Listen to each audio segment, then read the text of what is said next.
the benefit of public notice as required by the Open Public Meetings Act. Madam Clerk, please call the roll. Ms. Shermer? Here. Mr. Mastrangelo? Here. Mr. Carabelli is absent. Mr. Ty? Here. Mr. Martin? Here. Seeing 4 council members present, we have a quorum. Ladies and gentlemen, please rise for the salute to the flag, followed by the invocation. Pledge allegiance to the flag of the United States of America and to the republic for which it stands, one nation, under God, indivisible, with liberty and justice for all. Bow your heads. Dear Lord, please give this council the guidance, wisdom, courage, and knowledge to do what's right and proper for the residents of Hamilton Township. Please protect our men and women in the military and our first responders. Amen. Amen.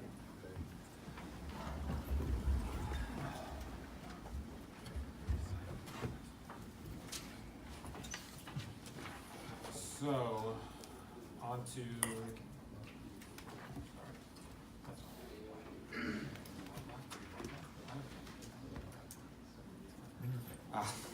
sorry for that. Is Marty Flynn here for the discussion item? Okay. Is he gonna come? To my knowledge, no. Okay. I spoke to him again late today, after we spoke, but he indicated he would not be appearing without a rights notice. So, Mr. Fallon, my understanding is rights notices are for the public body to give out, is that correct? Correct. Can you talk into the microphone? Oh, I'm sorry. Correct. Okay, and we talked on Friday about the possibility of a rights notice given the topics we were gonna be talking about regarding the Arts and Cultural Affairs Commission and its relationship to the IT department and the Economic Development Commission and his role as Director of Economic Development. And at that time, I did not think a rights notice was required. Okay, has anything changed? No, I think that what's changed was that Mr. Flynn was concerned about a reference to other matters possibly being discussed, and that's, from what I understand, is why he did not want to appear tonight. What I would recommend that you do, though, is you take a motion and a vote, and to have him appear here, and we will give him a rights notice if that's what he's looking for at the next council meeting. The rights notice, is there any reason for us to give him a rights notice? Since he's asking for it, I understand he's asking for it. What I'm understanding is there a legal basis to give him a rights notice? I think the fact that apparently, I don't know for a fact, but I believe he either listened to the transcript, listened to a portion of the meeting, or was Can't hear. informed. They can't hear you, Mike. That's why you got a microphone. I don't know if he listened to a portion of the transcript, or, not the transcript, but the tape of the hearing, or he was informed that when Councilwoman Shermer asked to have him attend, she made a reference to perhaps him being, the council addressing other matters, and that's what I understand is why he was reluctant to come this evening. We can But you can We take, can stop any other matters outside those 2 topics from being addressed, right? yes, you could. Okay, so if we did that, again, where's the legal reason for a rights notice then? I'm not sure, I didn't make the determination that it was necessary. I think it was the representation of Mr. Kenny that that's what he was asking for. So I appreciate that's what he's asking for. My question is, just because he asked for it doesn't mean we have to give it, correct? Depending on the nature of the conversation, no. The meeting could be required, Mike, it's our prerogative to decide when someone gets a rights notice or does not, and it's our prerogative to decide what topics we're gonna discuss. We're asking the administration to provide us with one of her directors, so the administration is refusing to be transparent with this council regarding the operations of the IT department. but under the Faulkner Act also, Mr. Ty, you can take a council action to have him appear before you. So is that what's required? We need to issue a subpoena then to have him appear before us? I'm not saying it's required, but based on the circumstance, if you want to make sure that he's here at the next meeting, it's my recommendation that you do that if necessary. you know, we make an effort to operate in a collegial way. And, you know, Mr. Flynn should be glad that we're not issuing rice notices. It was my understanding, I was under the impression he was gonna be here this evening. And if he wants to force our hand to issue a rice notice, then, you know, I think that we have to look at all our options under a rice notice. So, but again, right now, we don't have any reason for a rice notice. As long as we stick to those two topics, which were the two topics we talked about, there's no reason for a rice notice. So, Mr. Kenny, I wanna know, is it the position of either the mayor or Mr. Flynn or you that he's not gonna appear before this council without a subpoena? No, that's not our position, and as Mr. Balance indicated, if Mr. Balance feels there's no need for a rice notice, then, Then he should have been here today, Dave. May I add here, and I'm not happy with you, Michael. On March 6th, You haven't been happy with on since I was March appointed. 6th, I sent you an email, copied Jeff Martin, and I asked you at the next meeting to discuss the Arts Commission and other economic development topics, as well as any other that may come up during discussion. Please let me know if Mr. Flynn needs to be rice noticed or not on March 6th.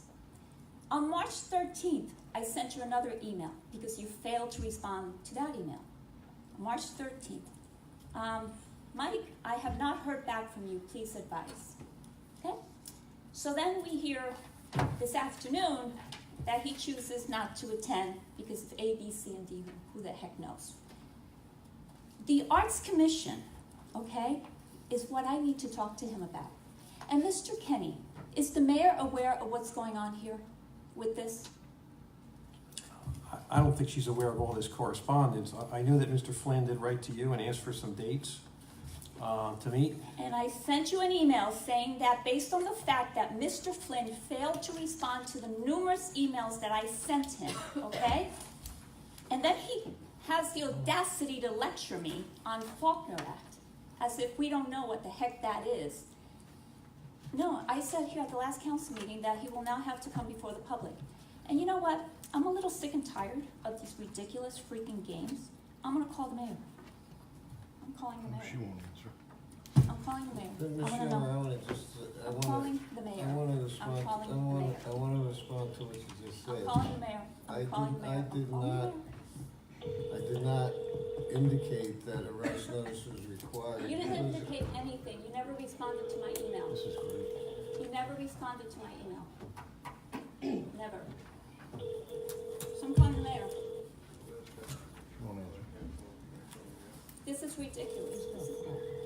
This is what we deal with, guys. This is why the business doesn't get done. Excuse me, what are we having this sign right here for? And you hear it ringing, ringing. You have reached the voicemail box of Kelly 80. Please leave a message after the tone, and I'll respond to the call as soon as possible. Thanks and have a great day.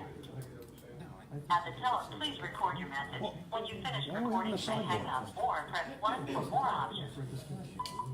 Kelly, it's Ileana. We're in the middle of a council meeting, and we need to talk to you about regarding the Arts Commission and why Marty Flynn is not here. If you can give me a call, you have my cell phone number. Okay. This So is we have Mr. ridiculous. Flynn to appear at the next meeting. and move At the next forward meeting, into it. so I have to wait additional time to get the Arts Commission, things that we need to get done, because Mr. Flynn decides to play these games. But And you go right along with it. You Why go don't, right wait a along minute, with it. what, he asked you for dates, why don't you After I provide dates? sent him, how many emails did I have to I send don't know, him? I wasn't part of those Holy emails. moly, I March have them all 7th here. March 7th, he wrote to you and said, please have Ms. Shermer forward some After. dates for a meeting for arts, and You March know when he 7th, did that? You know when he did that you day? wrote back, I clearly stated I no longer wish to meet with Mr. Right. Flynn privately. And I said that here at the council meeting, because he ignored every single email. And then he gave me a lecture along with Mr. Martin here. What the heck is that about? You allow that? That's acceptable to you? And to you, Michael? That's acceptable? It's acceptable to not answer my emails? To not respond? And then sit here and say, oh, you're not happy with anything I do, but you know, we don't need... Give an answer. If I send you an email, give an answer. What is so difficult? God. This is why I asked for your resignation, Mr. Kenny, because you deserve... What's so much better. difficult about you providing some dates and times for him to meet with you? I am not meeting with him privately, he's gonna have to come before council. Well- And you knew that, and I was very clear at the last council meeting about that. Yeah, but I don't I was understand. very clear. I don't Do understand you it. need the audio? Eileen, can you provide him the audio tomorrow, because he obviously doesn't remember what I said. No, I remember you saying that, but I don't understand the reason behind it. If you want to meet with the man, meet with the man.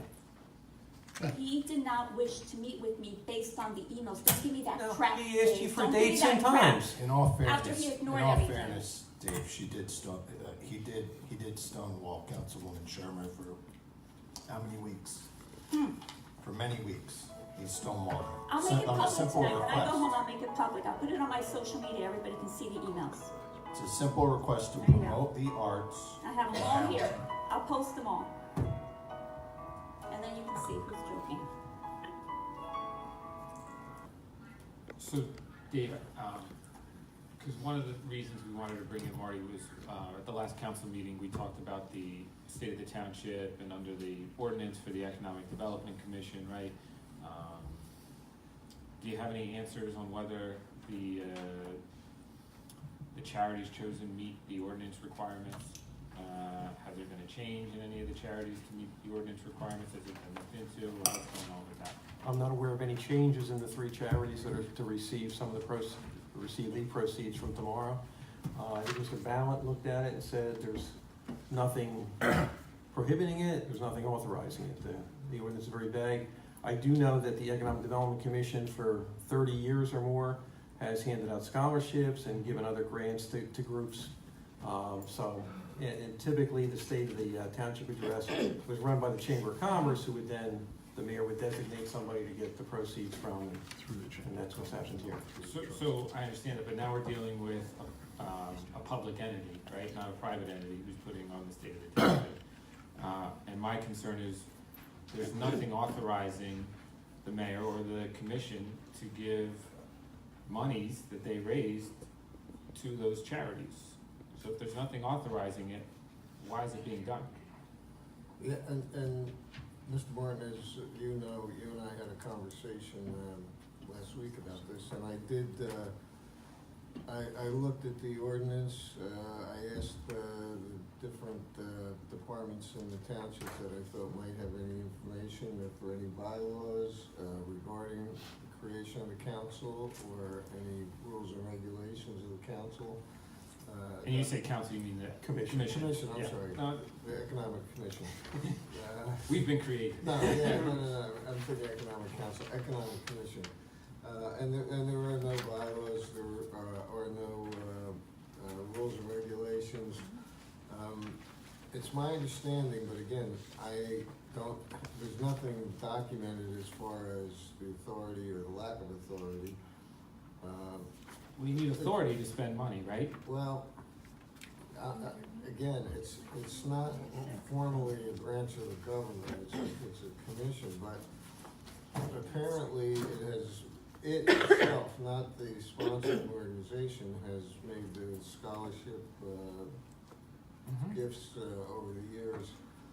I'll be honest, I suggested that based on my review of the situation, based on the council's inquiry, I feel that some type of organizational rules and regulations should be instituted moving forward, but there is nothing I could find in place at this point. So I don't disagree with you, but that gets to my question. If there's nothing authorizing this government-created organization to give money to these groups, how are they giving money to these groups?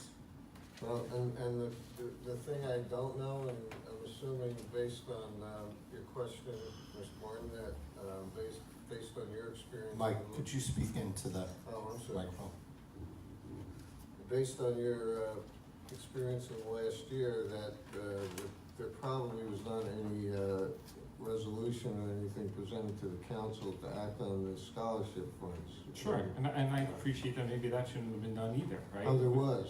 I know it was, but what I'm saying is No, moving forward no, now. I was asking you, I was assuming that there wasn't, so I don't know. Correct. There never has been. Never has been, Yeah. to my knowledge. And I think that's something we probably have to look into as well. I agree. So my question is, moving forward, why is this commission spending money that they're not authorized to spend? Well, they're not spending any taxpayer money. This is all money that comes from them. And Doesn't matter. It's the same going with their into- scholarships. Mr. Anderson, The please. same with their scholarships. It's all money that they raise from various events they put on, and then they determine to give the scholarships to students from each of the high schools. They've done that. I don't know, even before that, as I said, it goes back at least 30 years, maybe more. And so I don't know if there's other causes that they've contributed to or not. So, but this goes back to, Mike, what's our power? Because, and I haven't really polled council, but I mean, we've heard already that there's nothing authorizing this commission to spend this money. Well, I would say that you could take an action suggesting that no expenditure be made until it's reviewed and approved by council in this regard, to this matter, because I don't know that there's any authority. We're gonna have to look into that. It's a valid question. Okay, so it's not on the agenda tonight, so we probably can't do it for tonight, right? We'd have to do a resolution for it at the next meeting. And yes, and I would, I mean, you could take an action this evening, because it's something that came up that's an unexpected, and I would relay this to the administration and recommend that nothing be dispersed until we can resolve this. Okay. Because truthfully, it's a valid procedural question, and I can't find any records, no one's been able to present me with anything that shows that it's authorized, but I understand it's been done for many years, and so it's something that we need to review. But this is not the first time Mr. Martin has brought this up. He's been asking about this. Even at the last meeting, he was asking about this. And that's what he asked about at the last meeting, and I followed up and tried to get my hands on anything I could find, and there's no rules or regulations, operating agreement, there was nothing that anyone was able to present to me. Does the commission receive taxpayer dollars? Yes. How much? Last year was a few thousand. Yeah, it's very little. I guess it's for a Well, several secretarial. $1,000s, Yeah. and then it's being spent without proper authorization. Well, it's different than, Well, it's not different, because if an organization has $10,000 and 5 comes from X and 5 comes from Y, they're still spending $10,000. So it's not different. I don't disagree with you there, I'm just saying they're different pots of money. Yeah. For the same organization, they're different pots of money, that's all I'm saying. Because the contributions are based on whatever the proceeds from the luncheon are. Yeah. And then, one of the other questions I would have had for Mr. Flynn was, the release that was put out, talked about potential live streaming or closed circuit or YouTube or something like that. Do you have any information Yeah, on that? the only live streaming is going to be to council chambers if somebody wants to come watch it. Okay, There's no other live streaming. The tape will probably be put on the township website after the fact. so it'll be like a closed circuit, I guess, Yes. here too. Okay. Yes. Alright. For anybody, because I don't want people coming here at 11:30 because there's no lunch here presumably or anything like that. Do you have an ETA? My guess is probably like closer to 1, 12:45, 1 is probably the speech. Yeah, 12:30 maybe. Okay, Yeah, I think they're contemplating the event from 11:30 to 1 maybe. okay.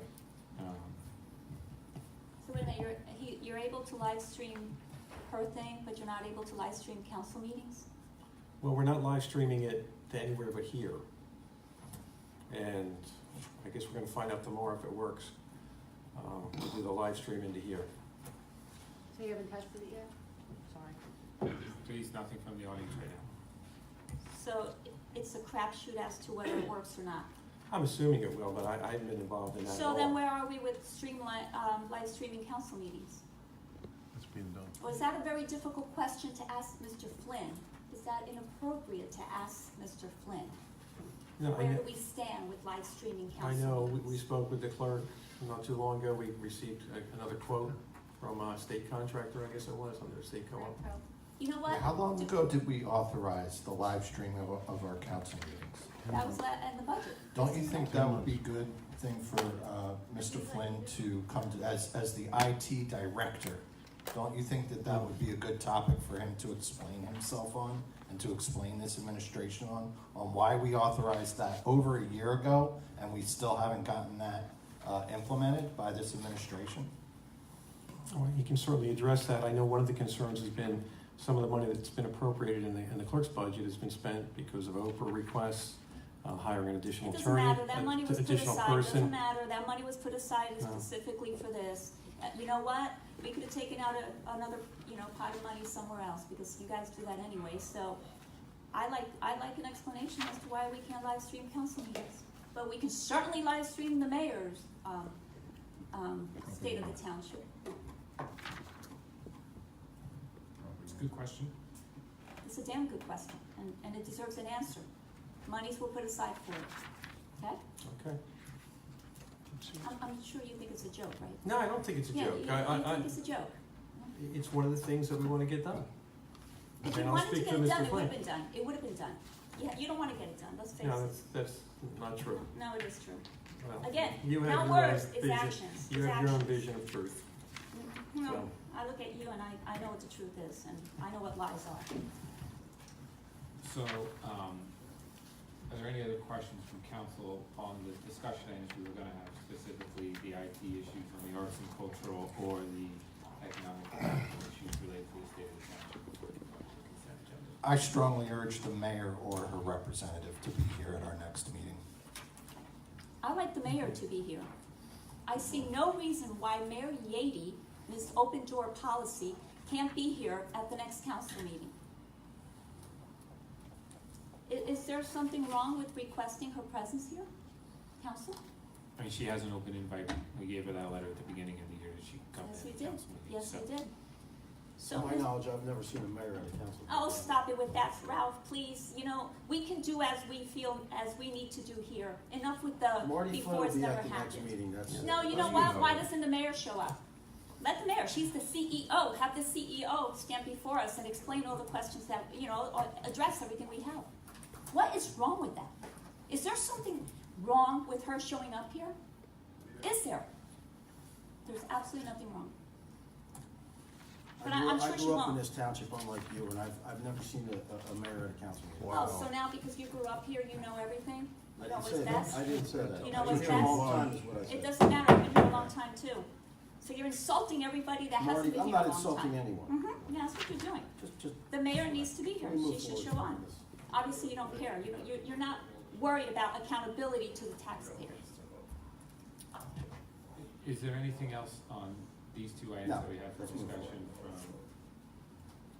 Yeah, I'd like to know what's gonna happen with the, Arts Commission.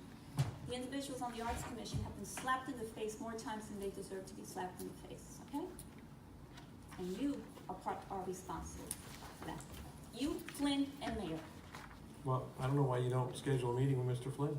I'll be happy to schedule a meeting for you. Don't be sarcastic to me. No, I'm not being sarcastic. Yes, you are. You saw every single email I sent. No, I didn't. I wasn't Well, copied you know on what? the early emails. The public's gonna see it, because I'm gonna go home tonight, I'm gonna post everything, so everybody can see the email trails, and see the kind of attitudes that we have to deal with. You'll see it tonight. Okay.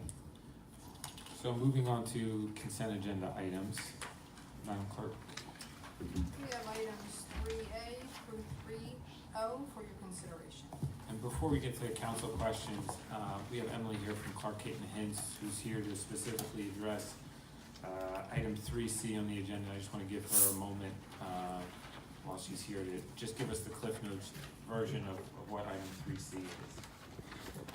Yes, thank you for having me. So, since this, the planning board and adopted the housing element in September, and this council endorsed it, there's been some minor amendments. The first amendment was to basically include two of the group homes that council adopted resolutions to fund. So now those projects have been added to the housing plan, so the township can take credit for those group homes. And then subsequently to placing the plan on file for the planning board meeting, Mill One contacted the township to let them know that they have some,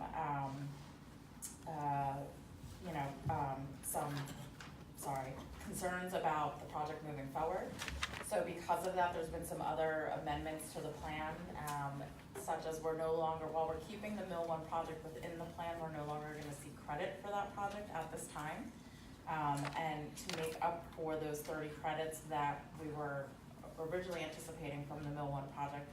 We now have 2 additional, extensions of controls at Society Hill, so there's actually 26 units that have been extended versus 24.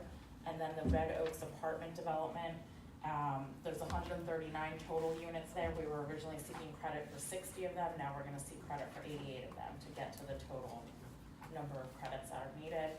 And then lastly, the Project Freedom Cruiser Road site, that's the existing Project Freedom, development. The plan initially explained it as both a special, support of special needs and a family rental community. It's actually 100% support of special needs. So while the number of credits and everything doesn't change, just the project description as to what it includes, it consists of is changing. So Emily, real quick, and I'll open it up to other councils. So the Mill One project. Yes. So we're not putting it in the plan because we don't know we don't know the percentage likelihood of it moving forward. But if it did move forward, that just becomes a buffer for us moving forward then. Correct, it's gonna, the project will still be explained in the plan, but, they just contacted the township last week, kind of indicating they're not sure of the number of units that'll be able to be created, so, the plan's gonna be revised to explain the generalities of the project and then reserve, the potential for the township to seek credit once it's developed. Any questions from council on 3C, and then we'll open it up for the rest of the agenda. What's the, with Mill One, do you have any information, or Dave, any information on why they're, not moving forward at this time? Right, I think they're looking at their, financial ability to produce 30 affordable units out of the 45 total residential units. So I think it's something that, there's gonna be some more ongoing discussions between them and the township moving forward in the next couple months, but, you know, in terms of just getting the housing element adopted to a point that actually provides realistic opportunity, we wanted to no longer seek credit for them since we had other available credits to kind of cover that and then use it as a buffer. Thank you. And so I just thought of something, we've been partnering with Habitat for Humanity, especially this year. I know they've been in contact about some other potential affordable projects they're looking to do in town, and hopefully they'd be done in this 1 to 4 months or so, right? And so are we able to then to just add those, assuming they move forward into the plan as like an additional buffer at some later point as well? Yes, absolutely. So every year, based on the settlement agreement the township has with Fair Share Housing Center, every year on the anniversary of that settlement agreement, they're supposed to provide annual monitoring of any housing activity as well as housing trust fund activity. So you can indicate then if additional units that weren't identified in the plan were created.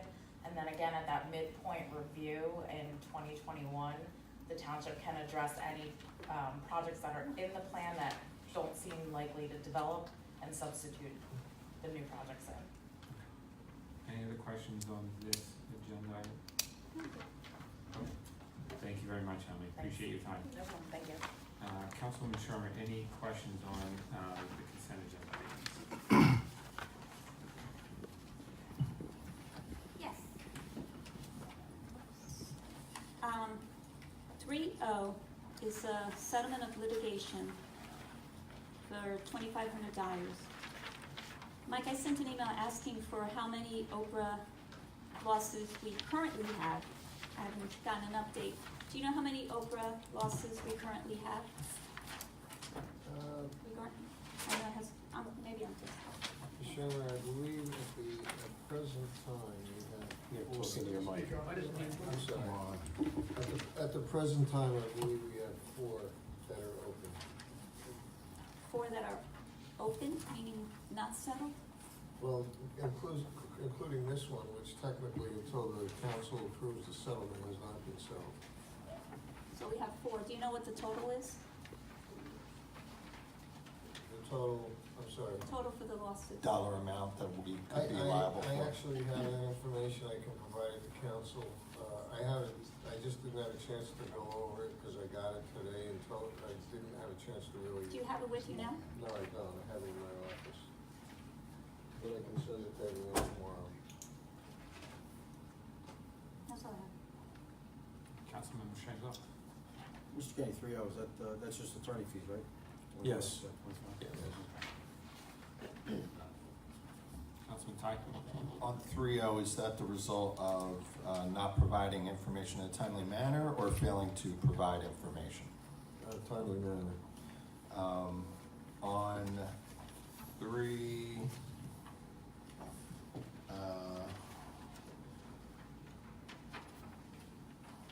on 3B, how much are we allocating to the Economic Development Advisory Commission? In the temporary budget, Yeah.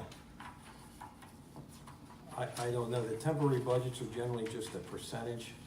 I think the first one is 26.5% of the prior year's expenses, and this would be similar, although you have to add some other things in, because the pension payment comes due April 1, I believe. You'll understand I have concerns. Yeah, about that, but, About the money that we're allocating to the commission at this time under the circumstances.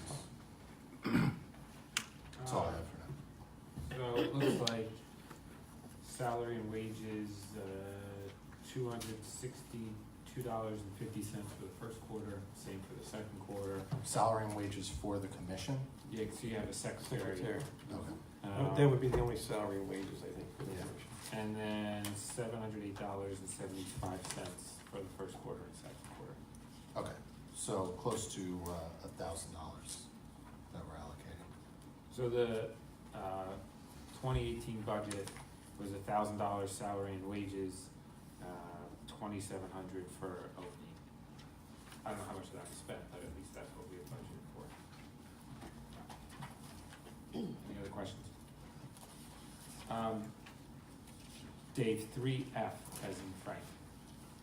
Yes, So, I know we're going with the low bid here. The engineer's estimate, was higher than the bid that came in, correct. alright? So, when I went back, so this is out of the 2018 capital, so capital we had, so the engineer's estimate, so, let me back up, I keep saying so. When we did the budget last year, we had estimated, $500,000 for these two projects combined. Correct.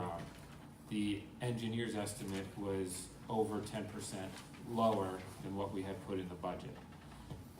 So why didn't we just budget for what the engineer's estimate was? Well, what's been done in the past always is to, it's always a ballpark. You don't know if the engineer's estimate's gonna be high, low, or right on the money. And then what happens is, obviously, if we don't spend all the money here, we can move the remaining funds into other projects, because most of the bond ordinances are pretty general. So, but an engineer's estimate is just that, an estimate. So why would we move it to other projects versus just getting rid of, can we just borrow $100,000 less for 19 than we did for 18? Yeah, absolutely, you can do that, sure. When, especially if it becomes, like with bands, bond anticipation notes, Because only a then you can year. always pay them down instead of converting it to permanent financing. In fact, we're looking at doing quite a bit of that this year. And then, so I was looking at the bid specifically. Have we used this firm before? If you know? I'm not sure, but the name sounds familiar.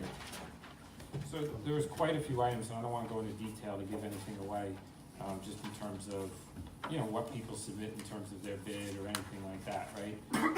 But if you look at the bottom two lines, and let me know when you get to that long fold-out page.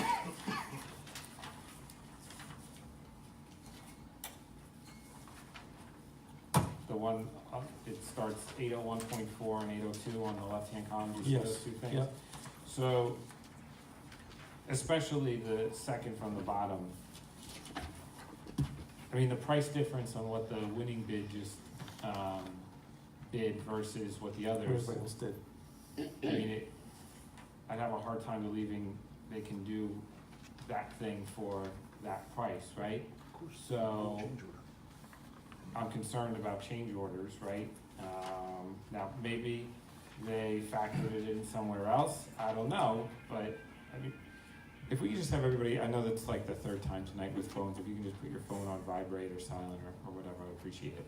I mean, I'm concerned that if we approve the bid, right, I have no problem that they competitive and come in much lower, all the better for them, right, and for us. But I wanna make sure, has anybody looked at that to make sure, like, we're not gonna get hit with something later when that particular item comes in a lot closer to the other items, you know what I mean? Well, I understand that, but sometimes you get what's called an unbalanced bid, where they do bury it in other things. And, look, there's a square yard price here. Maybe they're assuming a lot less topsoil than the other guys projected, and then they'll have to eat that, that's all. They don't get a change order for it. Okay. It's a unit price. Okay.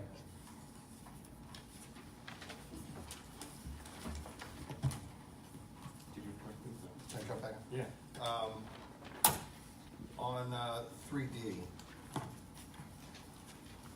You said B is in Bravo? D is in dog, Okay. D is in Delta. We are, so Is the concrete bids? yes, so the mayor is asking for authorization to negotiate a contract Yes.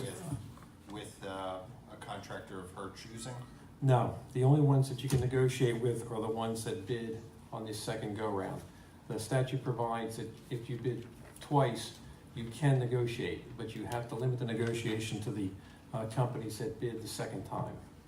It's a real wide range in, Yes, in those bids. yes. And they all exceeded our estimates, so that's why our purchasing agent recommended that we attempt to negotiate. We don't know how successful that will be, but we may obtain some cost savings that way.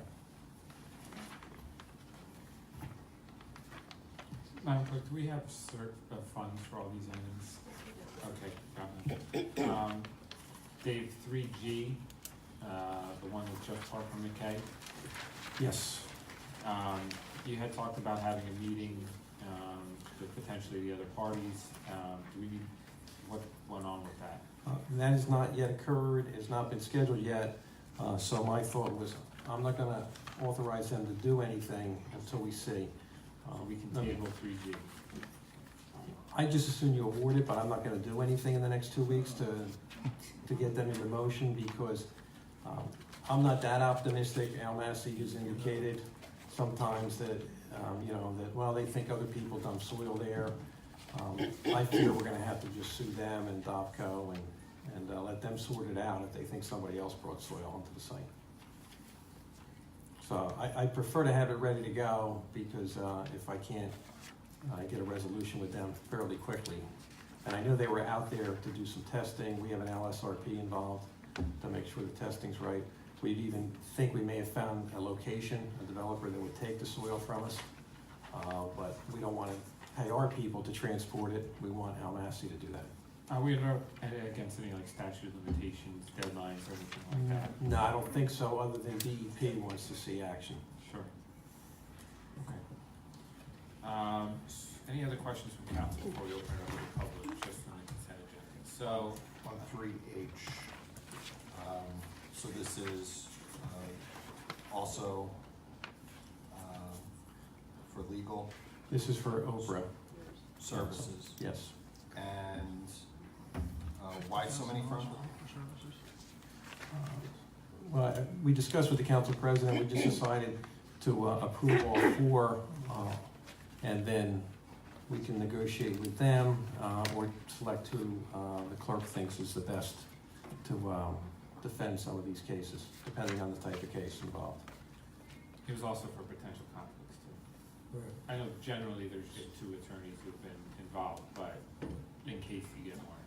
So I think that under the circumstances tonight, we should, with the administration's failure to provide to us the director of IT to answer our questions, and the lack of transparency that represents, that we should table 3G and 3H. I second. Or you can make a motion? Can I comment on that? Sure.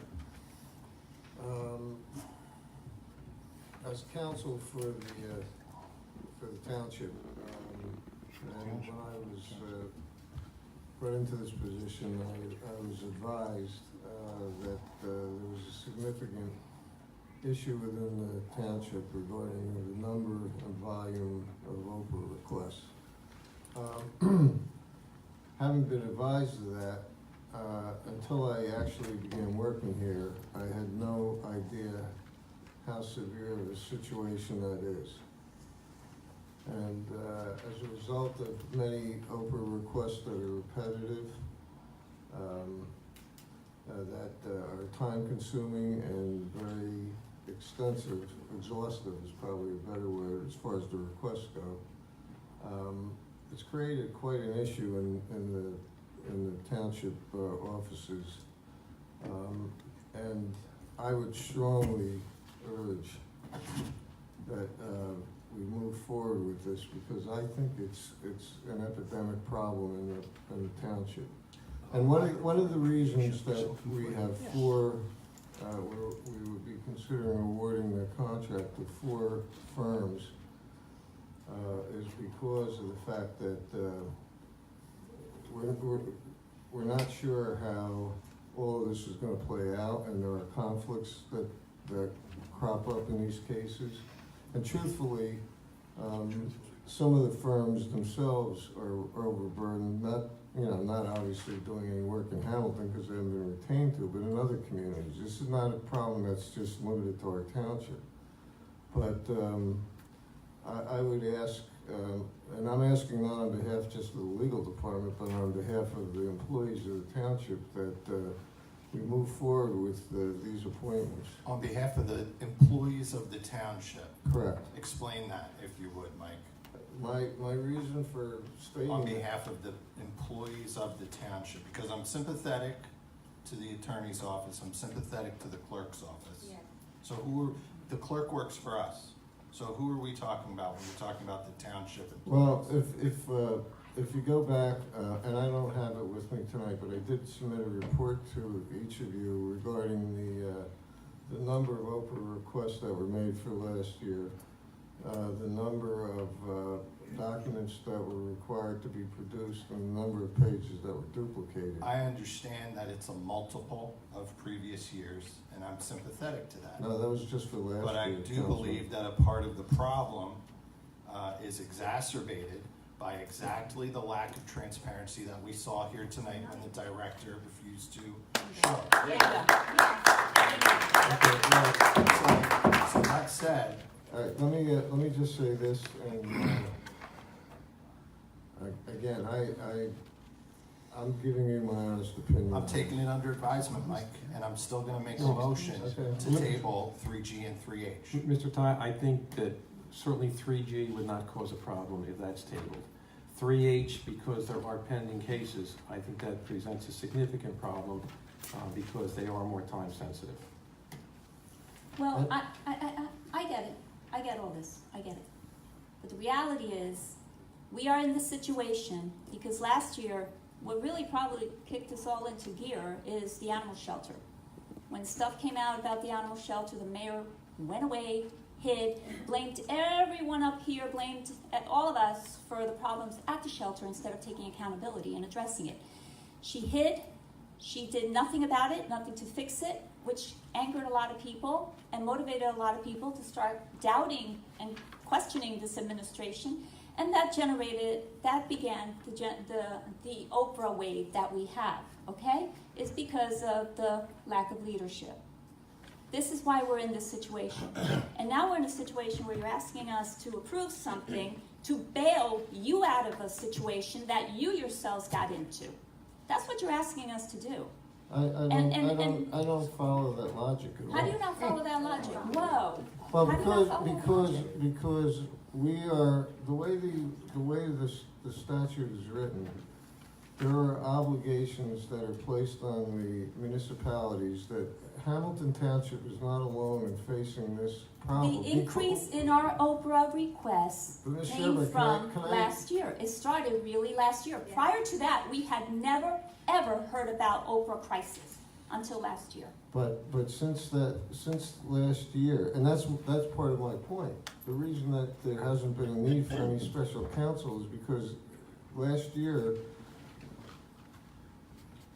I believe there were 2 Oprah cases, litigations prior to maybe 3, prior to 2018.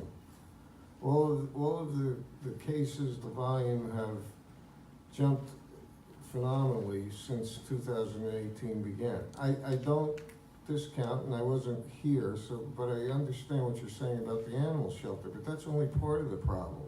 It's the biggest part of the problem. But part of the problem is that the timeframes are unreasonable in the statute, and Well, that's I'm not our not the problem. only person that's saying that. There's many other municipal attorneys that'll You gotta tell you take the it up. same thing.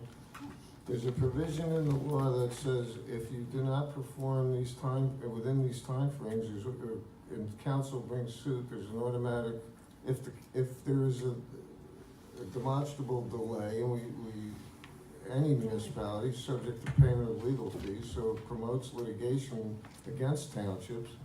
Well, I get it. And Oprahs happen Yes. when citizens are unable to get information from this government any other way. And we saw an example of the frustration tonight, when we have a director who doesn't show up to address and answer the questions of this council on behalf of these citizens. Mhm. So, again, this administration certainly contributes to the problem with the Oprahs. And so if the administration would like for us to cooperate with them, they need to cooperate with us. And Mr. Ty and Ms. Schumer, I respect your opinions. I understand your frustration as far as the failure of Mr. Flynn to be here this evening. But I am going to state once again that they're 2 separate issues, 2 radically different problems. And I will tell you that if either of you would like to come in and sit down, I will show you the Oprah requests that we have. Please, Michael, And, please. well, but it Yeah. affects every No, department and because you know what, it reflects. you know what, you're asking for $50,000, right? I'm not asking No, for no. anything. This is what the 3H is asking for, $50,000 combined share maximum. Find it somewhere else. Take it from the mayor, take it from IT, take it from economic development, take it from somewhere else. Go find it somewhere else. So Mike, unless you have anything else to add on this, I'm gonna, from a parliamentary standpoint, I'd like to make a motion that we table I think you already made it. 3G, Second. 3H. Yes, it's Okay, been made. second. I The second. council president was kind enough to let me speak. I had no right to, without his permission. That's fine, I wanna hear council. Reading the resolution, it puts a start date of April 1st. Our next council meeting, I think, is April 2nd, I believe. I believe that's right. So, No, April. April 2nd. Yep. So a 2-day delay Okay. would not be a burdensome request, I would believe, Mr. right? Mr. President, can I ask you a question? There's a motion on the floor. Yeah, there's a motion, deal Well, with it. I'm the We can- council, I can Make a ask a motion. question. Is there any specific information that the council would want in regard to the Oprah before the April meeting that perhaps what the clerk or I can provide? My sense from the council is they wanna see more transparency Okay. as a Okay, global or that's holistic. my only question. Sure. If there's anything else you need. Madam Clerk, call the roll on the motion, please. Ms. Schumer? Yes. Mr. Angelo? Yes. Mr. Ty? Yes. Mr. Martin? Yes. All right, so 3G and 3H are tabled. Any other, I know I've asked this already, but any other questions from council on the consent agenda before opening it up to the public?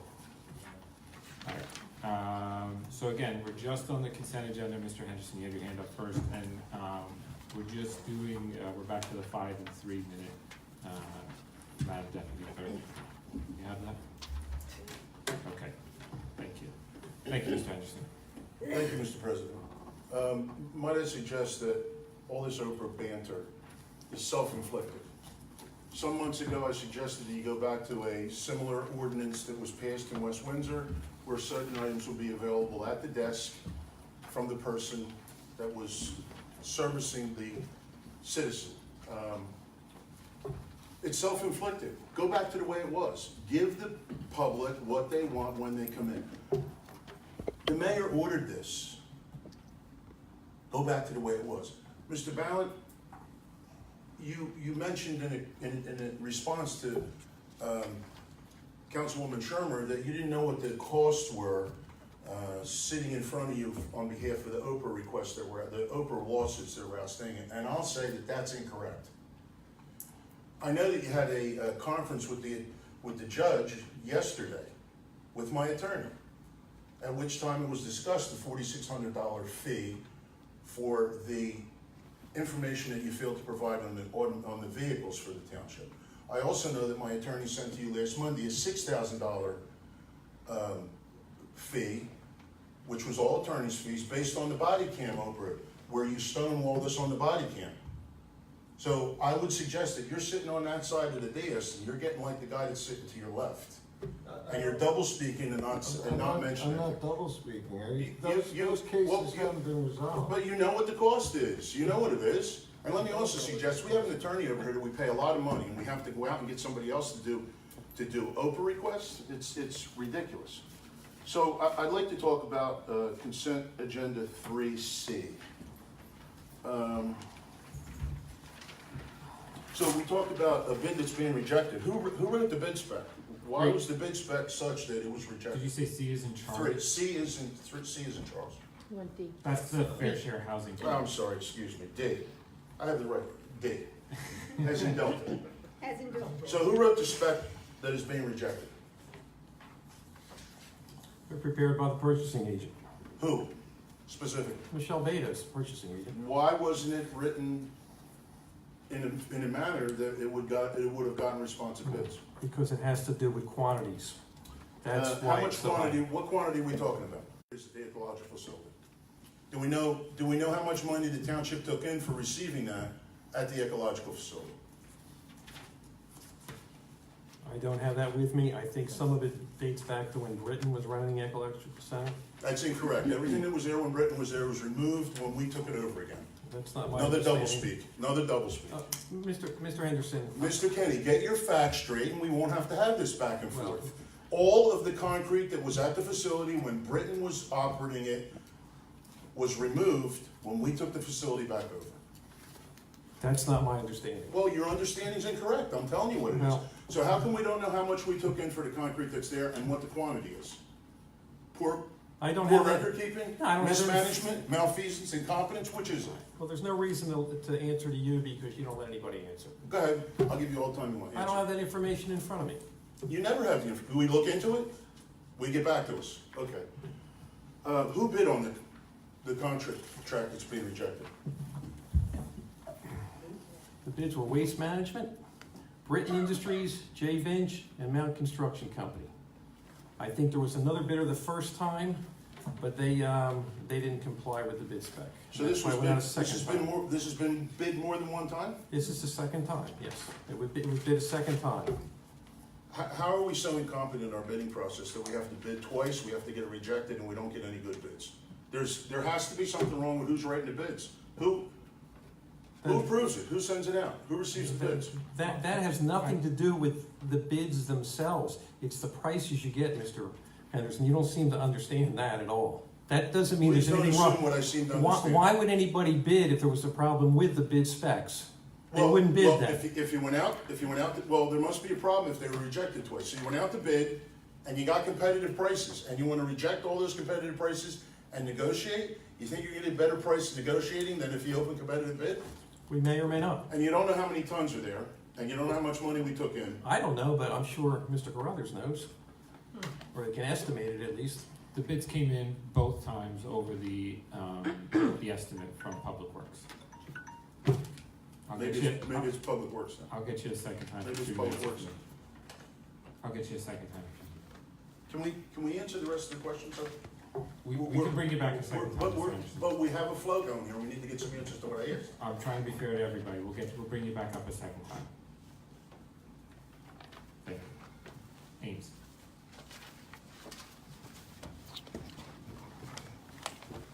With consent item 3D, with these bids, does that include environmental identification? In terms of removing the concrete. from the road. Concrete, and wherever it might go, whether there might, down the road, there might be an issue of where that concrete is disposed. I mean, we don't always know what's in our concrete. Generally speaking, it's concrete and it should be safe. But if that concrete goes to someplace that it shouldn't go, then should we have, with any of our disposal contracts, should we have some environmental identification with those disposal Well, contracts? we're insured, aren't we? We're insured. Yes, Yeah. sure. So I would assume the waste, so do the Not waste insured for companies, or environmental the indemnification. hauling companies for this waste, do they have indemnification? And do they provide, insurance that indicates that? That's, Mr. Bowen? Typically, they do. Typically they do, but is that in the bidding process? Do they show that along with their bid? Usually you have to include insurance with your bid. Yes. I don't know if specifically for these bids, since we're rejecting them, whether, but, Mr. Kenny, when you go out to negotiate, can you ensure that, presumably we'd have to come back and approve a contract anyway as Yes. council that. Yeah, and every one of the bidders would have to be a responsive bidder who complied with everything in the second bid. Yeah. Right, okay, so they would include that in their final bid? Yes. In final identification, thank you. Thank you, Ms. Simon. Evening, Cynthia Simon, South Clinton Avenue. 3 Ian and Edward, approving a third extension to a contract, for $86,000.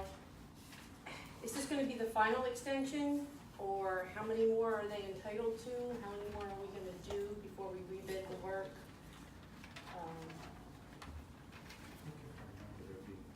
I think if I remember, there was one more. And this 86,000 is in addition to the original bid, so this is on top of what we've already spent. So there was 4 one-year extensions permitted. This would be the second extension, so there'd still be 2 more one-year extensions after this. And is there a dollar amount on those extensions? Are they the same, an additional 86,000 max? It's the same for every year. So if they. So it's annual 86,000. inspection and maintenance? for Well, I the- know, well, it says that, but it says preventive emergency repair, so I just, I'm assuming if it breaks during the year. But this, So the way it breaks down is $6,116 for the inspection, the annual inspection, and then up to 80,000 for parts and repairs. thank you. So, we had a big discussion over this Oprah, and we tabled it, which was great. Questioning, we're paying another litigation out. I'm curious as to how much legal costs the township has incurred, and where are those costs being passed through, and how are they being charged back to the taxpayers? Is it part of Mr. Ballant's salary? Have we had to hire additional, have we had to use some other attorney in some other fund that we've got somewhere? How have we been handling, the representation on the township side? Where are those costs at? So my understanding is you've been handling the representation of all the Oprah, or Lindsay before you, right? Correct. So there's been no outside counsel So it's all costs. been handled through normal Correct. salary Yes. that, of the township attorney, okay. So we're deciding that, this additional 50,000, that I know is tabled, I'm still gonna ask a question about it. This is to augment Mr. Ballant's Correct. Yes, time. Thank you. thank you, Ms. Benny.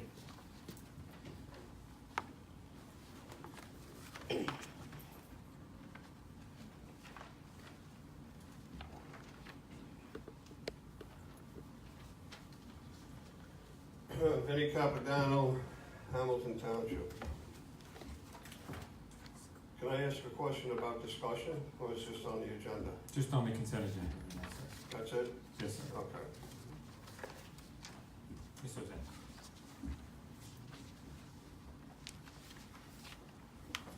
He's a little taller than you. Huh? Yes, I know. Marilyn Jose, 665 Yardville, Hamilton Square Road. This is an old concern, and so since we're talking about this, it's a suggestion I would like to make. Is it on the consent agenda? Yes, it is. Okay. It's about the way you write the consent agenda. If you could be a little bit more specific as to what we are discussing and why we are discussing. I don't know if we have any students here tonight, but when they go back to their classes, it might be nice for them to know, and then we talked about such and such, instead of just the resolution and the number. One of the concerns that those of us who are in the outside world is that we really want to have open government, and that means that we want to trust you. And it's very nice to come to these meetings. Thank you when I hear somebody say something that even borders on conciliatory. It may not even be that you meant to, but it's a kind of respect that you give each other, so I thank you for that, sir. The rest of you should not be concerned, because I have to tell you, the people in this room have been screaming about stuff a heck of a lot longer than you've had to listen to it. So if you could just make sure that when you write up, and I know you guys are not writing it up, but if you could just make sure that the consent agenda is a little more specific as to what it covers and what it's not going to cover. Am I saying it correctly? Thank you, sir. Thank you, Marilyn. Anybody else in, Mark? You're welcome.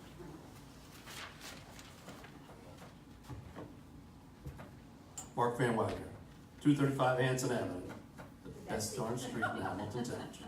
I don't know what it says, that Janice laughs at that every time. But she knows it's not true. Yeah. So I have a question regarding if it was approved to grant negotiations for contract, would the then negotiated contract be required to come back before council for the approval? This is the concrete. Yes, and this would have been relative to 3D. Yeah, because it would be, we'd still be entering a contract. Yes, The council would still would have to approve. come back for approval. Yeah. Okay. And the other one I wanted to go over, which was 3-0. I've been hitting the issue of wasted money for quite some time now. We were promised by Lindsay Burbidge, well in the past, that the Oprah issues were under control and that we would no longer be seeing any lawsuits due to failure to meet the obligation to comply with the law.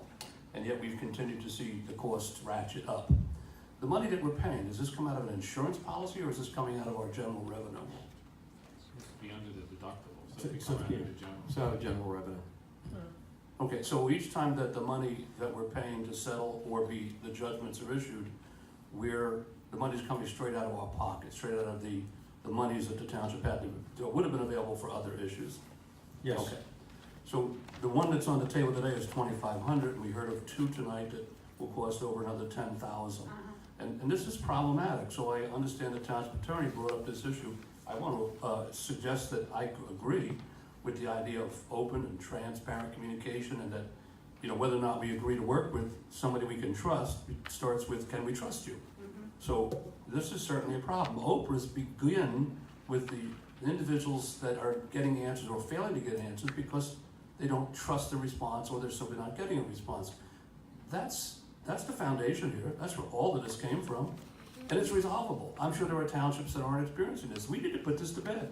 This is not the first time I spoke to this issue. We're well over the $30,000 mark in the last, since the beginning of 2018, and we're climbing. And what's been described here tonight is that there's still an avalanche of Oprahs coming in. And I think it's in direct relationship to the fact that the township is not open and transparent with the people with the residents of the township and the public at large. It costing us a fortune. I'm greatly dismayed with this. It's a waste of our money. There was a comment tonight about something in an account for one of the trusts, whether it was taxpayer money in the economic development. So, but again, it's all taxpayer money the minute we take it in.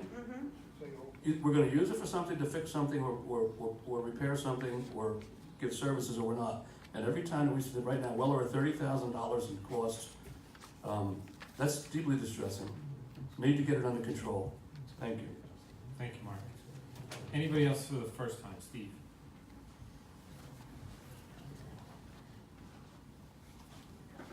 Steve Clay, Wolfpack Road. One, I want to thank you guys for tabling those things, but my question is also about or my statement is also about the Oprah request. Something to consider before this comes back. Have we ever won any Oprah cases? Because lawyers typically don't take these unless they're pretty sure they're going to win. They take them on contingency basis. I beg to differ, sir. In this instance, I beg to differ. I just want to finish my thought. So they tend not to take those cases because they're on a contingency. They know they're not going to get paid unless they win. And if we haven't won any, why would we take 50 grand to pay more lawyers to lose more cases and we're still going to have to pay, when you could take 50 grand and allocate it, and I believe, Mr. Martin, you recommended this early last year, or when this issue started, that you get the clerk's office some help so that they can fulfill these requests. You're pretty much bound to lose most of these cases anyway. So why pay the lawyer and the fee and still have to pay get the records done? It just doesn't make any sense. We'll talk about that when it comes up in 2 Thank you. Did you have? I have nothing further to say. Anybody else for the first time? For the second time? Dave. 3 minutes on the second time. I'd strongly urge you to table 3D until you figure out how much it's worth and how many tons are there and how much money we took in at the ecological center. 3G, as in George. We already tabled that one, sir. Well, I still have a couple questions. Well, it's not Who's the LSRP? It's not on the agenda anymore. Was on the agenda at the beginning of the night? Who's the LSRP? I understand it's not on the What's it agenda. get down? Okay, how can I find that out? You know, Marilyn, I'd like to suggest that the reason there isn't detail on here is because they don't want you to know. It's the same reason that they don't give out any I don't open requests, think- why they I make don't- you go through this. It's I the don't same think reason that, why they don't want me to Dave, video this. They You don't can want to address broadcast counsel, and they don't Dave. want to answer You may anybody. not address, Dave. If Marilyn says it's okay, I can address her. So let's go back to the Oprah. Just so you know, I think the Is this on my LSRP, time or am I talking? I think the Is it on my you time? asked the question who the LSRP is. I know you don't want to hear the answer. President said it You'd was rather tabled. make You're a out of speech. order. Dave, You are out of order, Mr. Kenny. Let's move on to, Okay. since it's not on the agenda anymore, we can Okay. handle that one in 2 weeks. Is he gonna be held out of order? Mr. Henderson, what's your next question? Okay. Back to the Oprah. As Steve said, $50,000 thrown at legal fees is not gonna make a difference. What's gonna make a difference is getting the Oprahs answered in time. What's gonna make a difference is having people at the counter hand the document to the citizen. There's been plenty of times I've been right at this counter out here at the engineer's office, and they've had the document in their hand, and they've refused to give it to me. They said, you're gonna have to Oprah it. It's self-inflicted. And I'd like to ask, what's the status, while we're on Oprah's, and Mr. Ballin brought it up, what's the status of the second attorney? What's the status of his assistant? Have they hired somebody? Have they identified somebody? We haven't been able to find him. We made offers to 2 individuals. One simply had already taken another position, and the second one I haven't heard back from, and I intend to call him tomorrow. So I would suggest instead of giving them $50,000 as a slush fund to pay a bunch of attorneys that they're friends with, that they should really hire somebody. All right. Anybody else for a second time? Mark? Yeah, just 3 minutes on the second time. Thank you, I won't even need that. So I'm coming back up because of the Oprah thing. So the most recent spate of Oprah issues, and I'm not sure if the Trentonian filed a lawsuit, so I'll just speak to the one that I believe Mr. Henderson did, and we were speaking of tonight with $6,000 that his attorney seeking in fees. Ultimately, the township admitted that they had no reason to have denied the information up front. There was plenty of time to determine whether or not I'll say mistaken belief that they may have had to deny it initially could have been resolved long before it reached a point where it was denied and a lawsuit was filed and now legal fees will be on the table. So 50,000, and I go back to that, this is 3H. We are not doing what we need to do administratively to keep things from becoming an issue. This was an issue that was easily resolvable, I would think, with a couple of phone calls. I don't know how many of them are in the hopper that are similar in nature, but the solution is not to complicate it with more legal costs. It's to resolve the underlying problem, which the previous attorney said they were going to do. Hasn't been done, needs to be done. Thank you. Thank you, Mark. Anybody else first or second time, just on the consent agenda?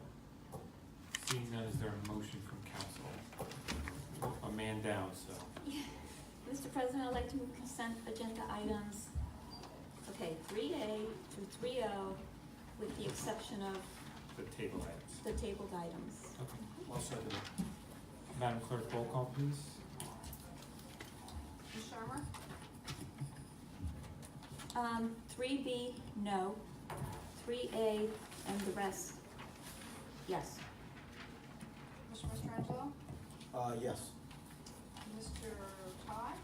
No on 3D and yes on the rest of the agenda. Mr. Martin? Yes. Consent agenda passed. Moving on to ordinances. We have ordinance 19-011, ordinance amending and supplementing code of ordinances Hamilton Township, New Jersey, chapter 45, use of traffic, article 2, parking, subsection 48519, handicap parking establishing spaces for Woodlawn Manufacturing Inc. at 1936 East State Street Extension, First County Route 535, and 314 Light Street. This is second reading, and public comments. Seeing none, is there a motion? Mr. President, seeing nobody from the public wishing to comment, I move ordinance 19-011. I'll second. Madam Clerk, roll call, please. Ms. Shermer? Yes. Mr. Mastrangelo? Yes. Mr. Ty? Yes. Mr. Martin? Yes. Passes 4-0. 4B is ordinance 19-012, an ordinance amending and supplementing the code of ordinances Hampton Township, New Jersey, Part 3, Land Use Litigation, Chapter 550, Land Development. This is second reading and public hearing. So either Mike or Dave, on this ordinance specifically, I know it's up for a second reading, but we received, I know from Mr. Mueller, numerous amendments and edits that need to be made to the ordinance. And we have those edits and amendments, my understanding is incorporated into 19013, correct? That's correct. It's probably easier for us to vote down 12. That's correct, that's why we did it that way, Mr. President. The issue is that because of the time constraints when it comes to the COA litigation, we received numerous comments from various staff members and council and also the special master's office. However, when we introduced it, we did not realize that there were still two other individuals who hadn't finished the review. When we saw the extent of the review and the modification, a lot of it is renumbering and moving sections around, so a lot of the substantive parts of it are the same, but it just became too complicated to figure out how to amend the ordinance and just put it through as it was introduced, so it was decided, and we also, one of my secretaries did talk to the codification company, and they recommended we just try to restructure the whole thing so it would make easier sense for them as well. The short version of that is 13 is the revised version of 12. Correct, that's correct, with some modifications. And so, any questions from council on why we're voting, recommendations to vote down 12 then? Alright. It is a public hearing, but knowing what we just talked about, is there any comment on 1912? Ames? So what are the concerns for 12? Ames, if we could just have your name. Ames, 29 Country Lane. Thank you. So, what are the concerns about 12? There's some things that were not ironed out or understood by the staff that had to make some more determinations. Well, No, specifically, it was mostly, language modifications, and it was part of it was based on the review by the masters. They've been working with the township, on its affordable housing plan. And some of the comments, by the time they were received by our staff and consultants, the ordinance already had been introduced because we didn't know we were gonna get additional comments. And so when they came in and then the consultants and staff went back and reviewed how they would impact the ordinance, realized it was a much bigger undertaking. And so it wasn't simply something that we could modify, it required a reintroduction. But it's the same basic concept and nothing significant changed now I should have asked in the beginning whether this is what we refer to sometimes as the Morton track. And this is No, it's for the whole affordable housing program, in the township, the whole program. All right. Correct. It has to do more with things like development fees, marketing of affordable units, those types of things. Does it include any specific lots? Block of lots, excuse I me. don't believe it does, No, but let me double yeah, I check. don't believe it does either. Right. So the Morton track is essentially. And so we're gonna vote this one down, and then we'll put 13 up after first reading, and then it'll be Yeah, available so- online. Yeah, I'll sit down. 13 will still be up for review and comment for the final hearing. It's that's really just, this is just a technical modification of what was introduced, but not, Okay, thanks. it's not the final action. Fine, thank you. So, Mike, would we be in order to do a motion to approve and then vote no Correct. to defeat the motion? Correct. Okay. All right, so, seeing no other members of the public wishing to comment, is there a motion I'll make a motion, for 19012, and to close the and public to hearing? close the public hearing. Okay, Madam Clerk, roll I'll call. second that. Roll call, please. Ms. Shermer? We vote no. No. Mr. Strangelov? No. Mr. Ty? No. Mr. Martin? No. Ordinance is defeated. 4C is 19-013, an ordinance amending and supplementing the Code of Ordinances, the Code of the Township of Hamilton, New Jersey, Part 3, Land Use Litigation, Chapter 550, Land Development. This is first reading and introduction. Mr. President, I move 19-013 on first reading. I'll second. Madam Clerk, roll call, please. Ms. Shermer? Yes. Mr. Strangelov? Yes. Mr. Ty? Yes. Mr. Martin? Yes. 4C1 is a resolution referring proposed amendments to the Code of the Township of Hamilton, New Jersey, Part 3 of Land Use Litigation, Chapter 550, Land Development to the Hamilton Township Planning Board for review pursuant to NJSA 40:55B-26. Is there a motion on the resolution? So hold on, this This is sends 13 to the. 13, okay. Mr. President, I move on first reading, Just a resolution. I'm sorry. I move resolution 4C1. I'll second. Madam Clerk, roll call, please. Ms. Shermer? Yes. Mr. Strangelov? Yes. Mr. Ty? Yes. Mr. Martin, I'm sorry. I vote yes. I don't know, Mr. Carabelli.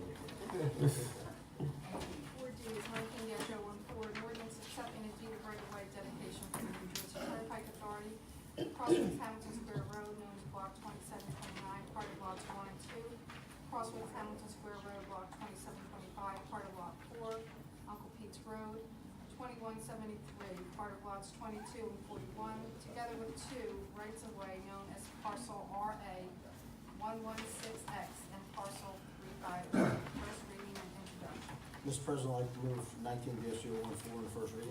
Second. Clerk, roll call, please. Ms. Shermer? Yes. Mr. Strangelov? Yes. Mr. Ty? Yes. Mr. Martin? Yes.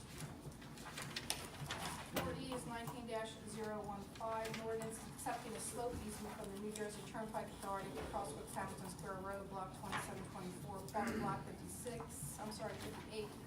Block 2725, part of Lot 1, Block 2725, part of Lot 2, Block 2725, part of Lot 3, Block 2725, part of Lot 8, Uncle Pete's Road, 2173, part of Lot 22, first reading and introduction. Mr. President, I move ordinance 19-015 on first reading. Second. Madam Clerk, roll call, please. Ms. Shermer? Yes. Mr. Strangelov? Yes. Mr. Ty? Yes. Mr. Martin? Yes. 4F is 19-016, and we're amending and supplementing the Code of Ordinances, Hamilton Township, New Jersey, Chapter 485, Vehicles and Traffic, Article 2, Parking, subsection 48519, handicap parking. This is to establish a space for 371 Connecticut Avenue. This is first reading and introduction. Mr. President, I move on first reading, ordinance 19-016. I'll second. Madam Clerk, roll call, please. Ms. Shermer? Yes. Mr. Strangelov? Yes. Mr. Ty? Yes. Mr. Martin? Yes. 4G is 19-017, an ordinance amending and supplementing the Code of Ordinances, Hamilton Township, New Jersey, Chapter 45, Vehicles and Traffic, Article 2, Parking, subsection 48519, handicap parking, repealing spaces established at 404 Schiller Avenue by ordinance number 13-041, and 171 Tyndall Avenue by ordinance number 08074. This is first reading and introduction. Mr. President, I'd like to move ordinance 19-017 on first reading. I'll second that. Madam Clerk, roll call, please. Mrs. Shermer? Yes. Mr. Angelo? Yes. Mr. Todd? Yes. Mr. Martin? Yes.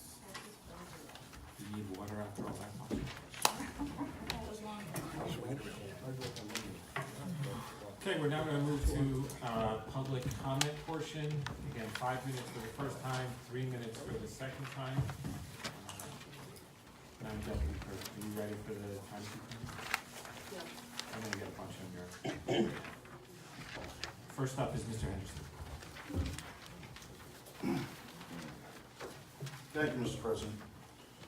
So, I noticed again just before I left to come here that on the Hamilton Township Facebook page, there was a post regarding Mary Yady's security. And it says Mary Yady for 2018 is estimated to be less, security for 2018 is estimated to be less than $15,000. So I'd like to ask, Mr. Kenny had mentioned this last meeting or the meeting before that it was $15,000. And I'd like to ask how they arrived at that number. All the incidences of when there was security were added up, the hours were calculated, times the hourly rate of an officer. Okay. So that would be the only documentation you have? Yes, Are you sure? to my knowledge, all the officers. Are there any memos? No, Cost benefit analysis? no. Okay. So, on March the 6th, I submitted an Oprah, and it requested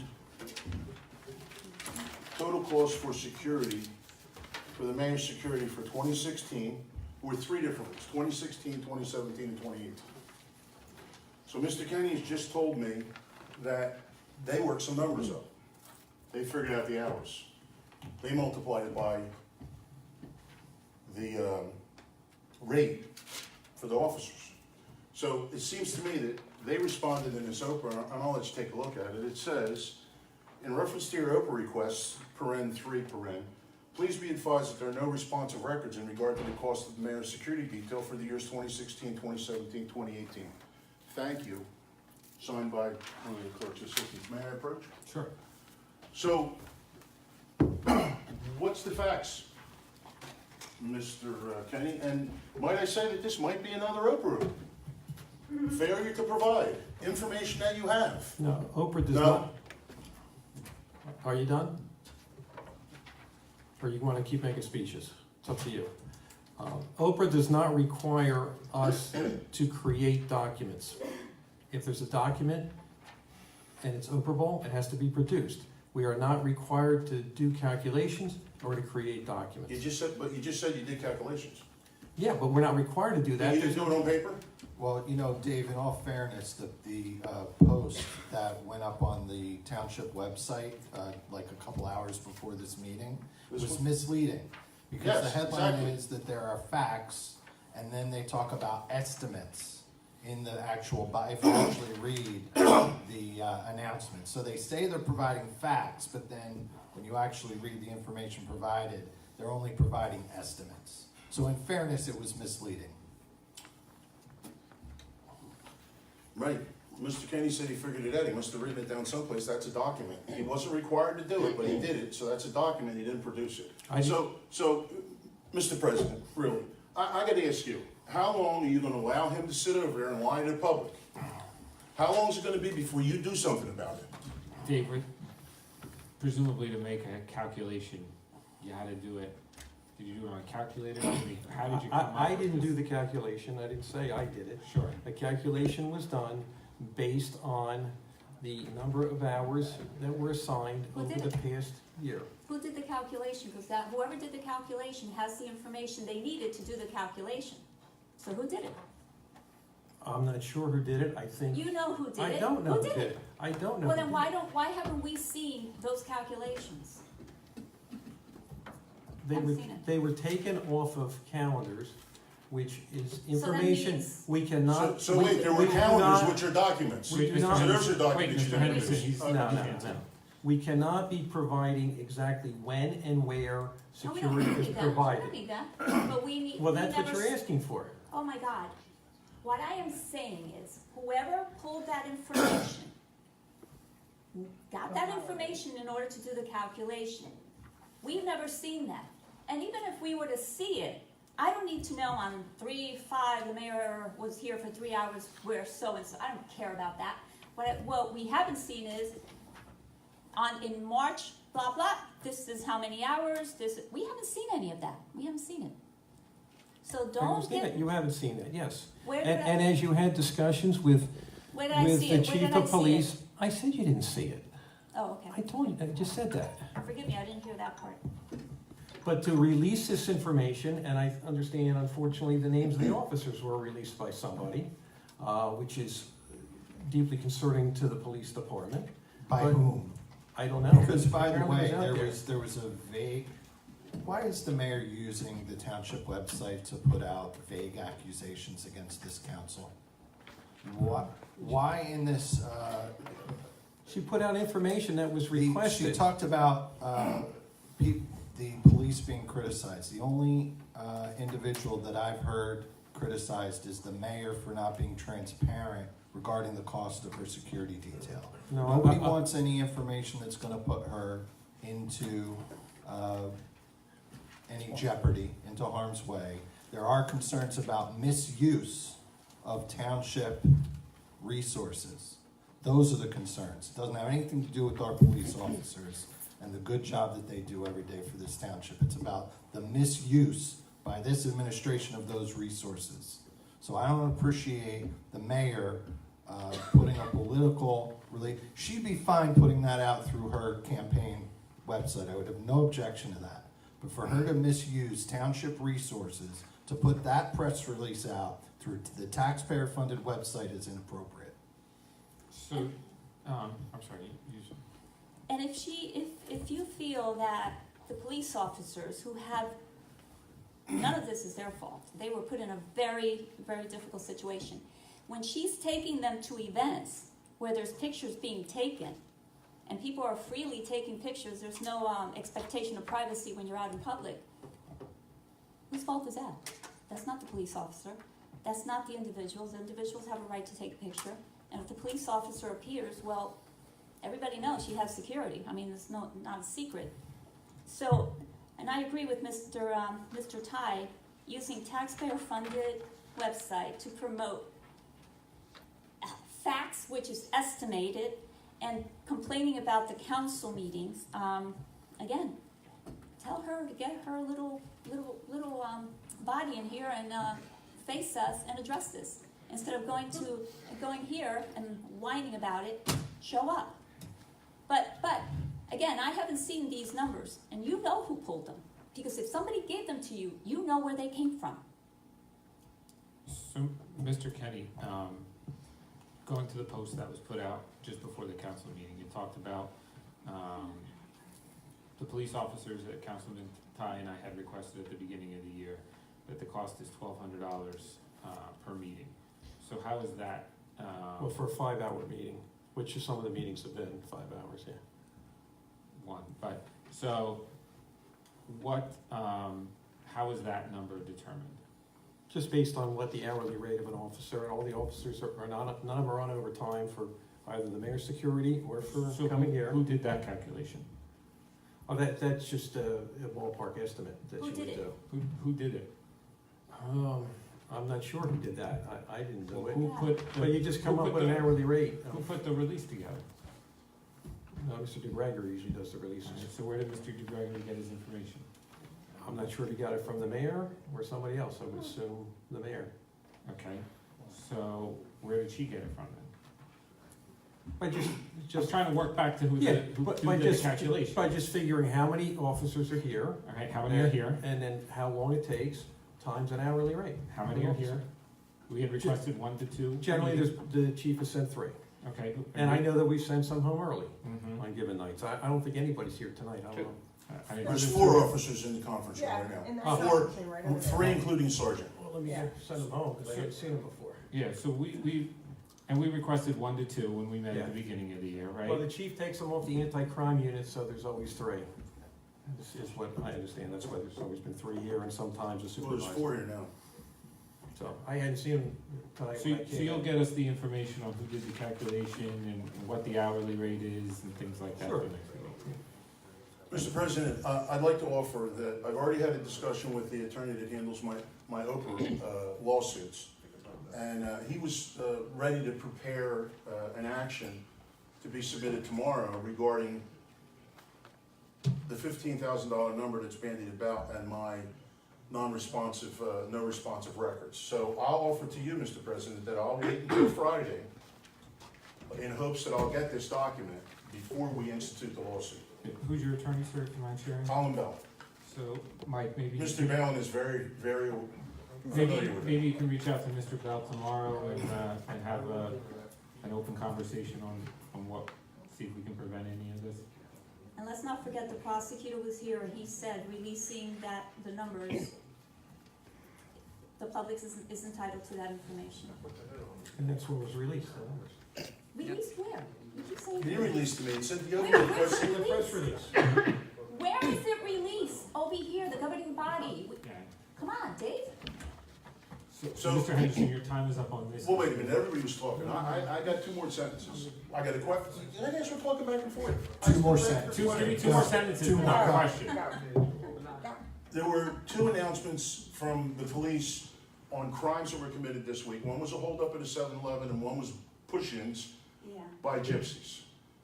The attending detective is a detective that works on the security detail. So I'd like to know, if he gets called out on the security detail, who's gonna be investigating those crimes? And is $15,000 a number? I just wanna make sure that you're gonna tell me that $15,000 is the number. Is $15,000 a number? Thank you. We're gonna have that No, information. it's $15,000 a number. It's right here. Is $15,000 the number? Is that the number you're hanging your hat on? You're sure? Okay, Thank you, Mr. Henderson. okay. I knew you had hundreds of thousands, Mr. Henderson. I did? That's what you said in the past.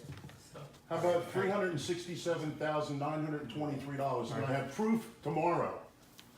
Tune in. Love to see it. You will. We're gonna And move so will the rest of All right, Hamilton all right. Township. for the Daves. Big starts. I'm not casting aspersions here. Ms. Simon. All right, everybody okay if I release the Yeah, that's good. Okay, Cynthia Simon, the Illinois. A couple of questions. We were talking about the streaming. Can we set a deadline for that, Mr. Kenny?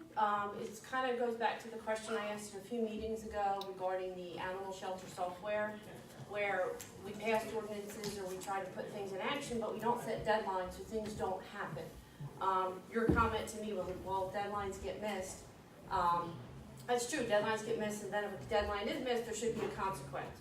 So, I'd like council to, set a deadline, or, ask the administration to set a deadline for the streaming. The money was funded a long time ago, we can't use it was taken from the clerk's budget.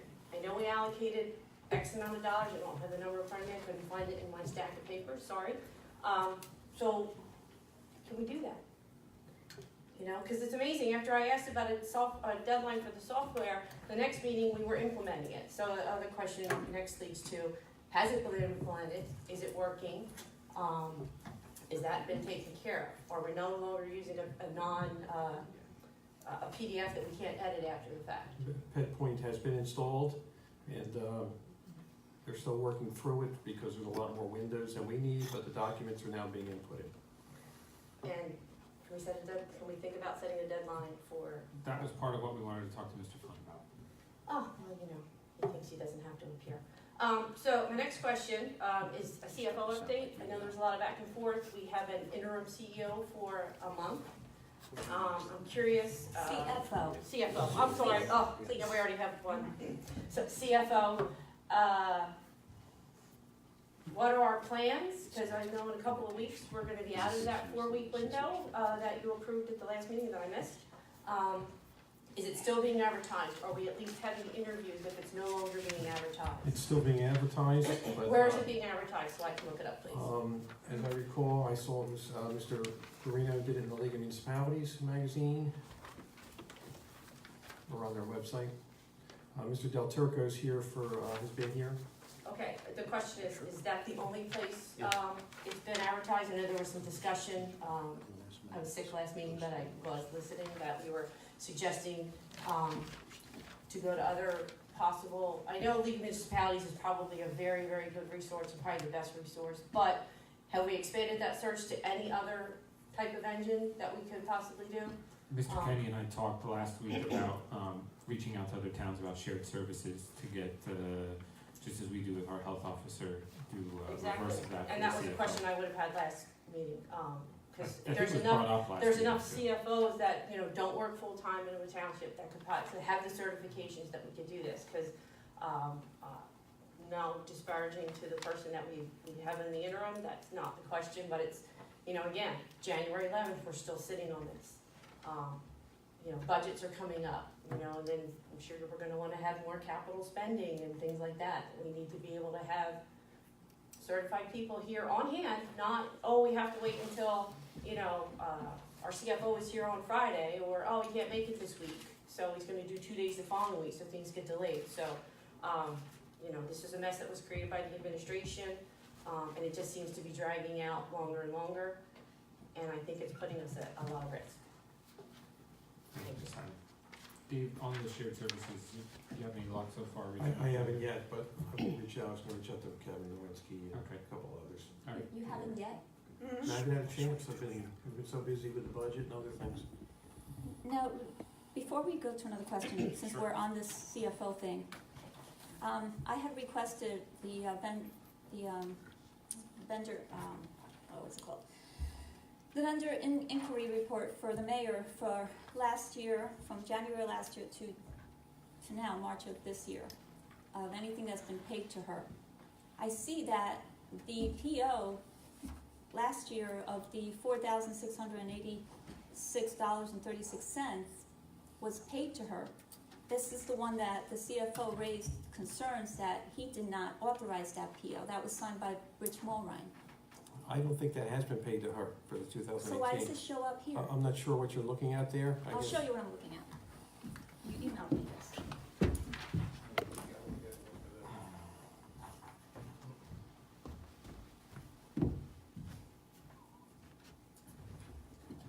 No, it shows a total of 0. Nothing's been reimbursed at this point. So why does that show up on that list? Well, it's a purchase order, but the total is 0. It hasn't been paid. That's my understanding, it's not been paid. I spoke to Mr. Mulrine. So, So that hasn't you want me been to paid. confirm that Yes, in an please. email Yes, tomorrow? yes. Mhm. Sure. Because I didn't understand, I read it, I asked you what was paid, and this is what we got, so. Now, Mr. Kenny, someone reached out to me today that they were at a conference right here, I think at Mercer County College. Did the township pay for Phil DeTurkle to attend a conference? There was a conference today, yes, that the state put on its, because of the issues with some of its software on budgeting and the annual financial statements that Mr. Del Turco did attend. Did we pay for that? Yes, Why did we pay? because I think it was important for him to be there. So we're paying for his education and to, Just as we would with any CFO or any employee. how much was that? He's not an employee, he's a. I don't know if there was a charge for it today because the state put it on, but he asked if he could go and I told him yes. So are we gonna pay for future things that he attends? That would be on a case-by-case basis, but probably not. This was put on specially by the Division of Local Government Service today because. Mr. Del issues are Turco is happening. giving us roughly 1 day a week. Yes. Yeah. So how's he spending the other 4 days of the week? Is he working for other municipalities? No. He had previously worked for the Division of Local Government Services. He left that to come here. He would review budgets for local government services. Is it fair to say that if he's giving us 1/5 the time, that we should give him 1/5 the reimbursement for professional conferences? Good question. I think it was important in this one because it was the state putting it on. The state has had a lot of problems with its FAST system, and they're working through those issues, and this is what part of the seminar was about today.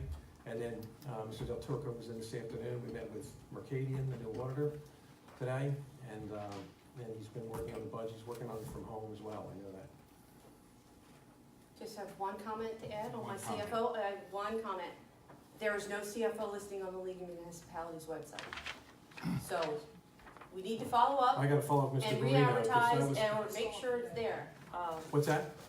It's all today because. It's we not have- there now. Someone looked at it just We now. gotta give the link out today for an Oprah request. Okay, because I knew I had signed a voucher for that.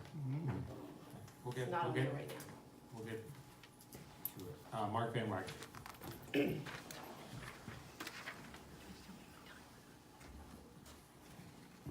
Thank you, Mr. President, Council, and members of the administration. So, Township Commission giving out money in a disbursement in any means, but with no mechanism to authorize it, seems like a pretty cut and dried legal issue to me. I know we have two attorneys that are part of council that asked the township attorney to give guidance on whether or not it was permissible to do that, and got a non-answer. Well, there's no rule that says there is or isn't. Here's what I know. If there's no rule authorizing the ability to disperse the funds, you can't disperse the funds. There needs to be a track. You need to be able to track where the money came from, who gave permission for it to be dispersed in order for it to be auditable. So something's amiss here. I'm concerned with the legal information, the legal guidance that council's getting, if that's the sort of information we're getting. That was gobbledygook. I really don't understand it. When the township attorney feels the need to give endorsement to the council president to a valid question they ask by saying, that's a valid question. Of course it's a valid question. He doesn't need an endorsement from the township attorney. What we really need was an answer that I asked 2 council meetings ago, and that the council president asked 2 weeks ago at the last council meeting to this very question. If we don't have a rule, if we don't have guidance to how we decided to do this, and then the treasurer and the CFO are gonna sign off on a check that goes out to somebody, something's amiss. I can't imagine for the life of me why the township attorney would not be just giving clear guidance and say, there doesn't appear to be any mechanism to disperse these funds, we'll look into it, and if necessary, we'll make sure it doesn't happen. Because if we're dispersing it without a rule that permits it, seems like a violation of the law. I would hope that a legal counsel for the township would recognize that and pass that along. I'm grossly disappointed with Marty Flynn and the administration in general for not being here tonight. I had a number of questions for him relative to economic development. The lack of transparency is pretty ugly. I worked for the United States Postal Service for 32 years. I worked with a whole lot of people that I didn't like. I even worked with people that I was in competition with for potential advancement. And you know what? The organization came first. Just like government comes first here in Hamilton Township. And when I see people in the administration pitting themselves against the legislative body for what seems to be, self-serving reasons, that's hampering or hindering or hamstringing our ability to have good government that's well run. That's just bad business, that's bad management, that's bad government. I got a question. This is on a separate issue. When the detective goes out of town with the mayor on a security detail for an out-of-town trip, are they on the clock for the entire period of time that they're at the out-of-town location? Is that a 24-hour security detail pay? For the let's say they're gone for 2 full days. Is that 48 hours worth of being on the clock?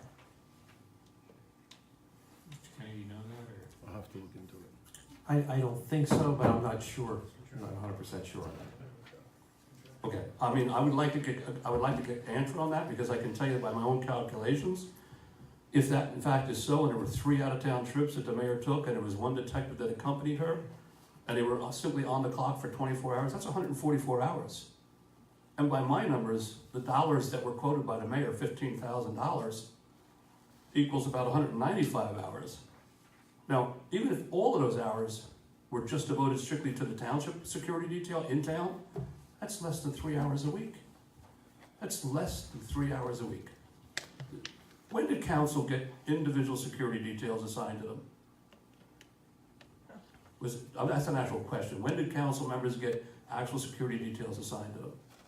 Are you talking about the police officers we requested? No, I'm talking about a thing that's similar to what the mayor gets, which is security detail available for your personal protection. We don't get that. Oh, you didn't get it, because I read recently where the mayor pointed a finger and said that council's security was costing more than the mayor's security, and I didn't think that when we refer to police officers in a room for a public meeting, that would be the equivalent of security details, so I'm a little concerned with that too. I don't like this distortion, I don't like the lies, I don't like the use of, again, you mentioned the township website, Mr. President, to distort information to create an image, an impression in the public that's simply false. This is not okay.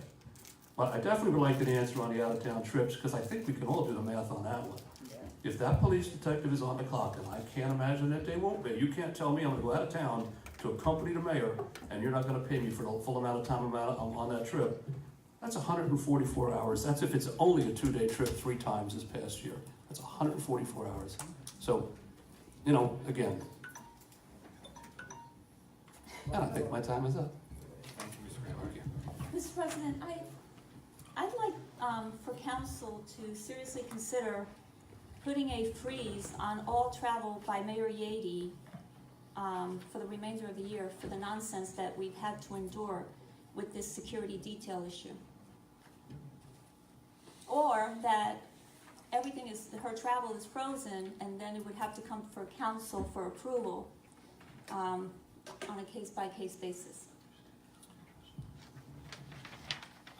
So Dave, we're getting the budget in 2 weeks, right? Correct.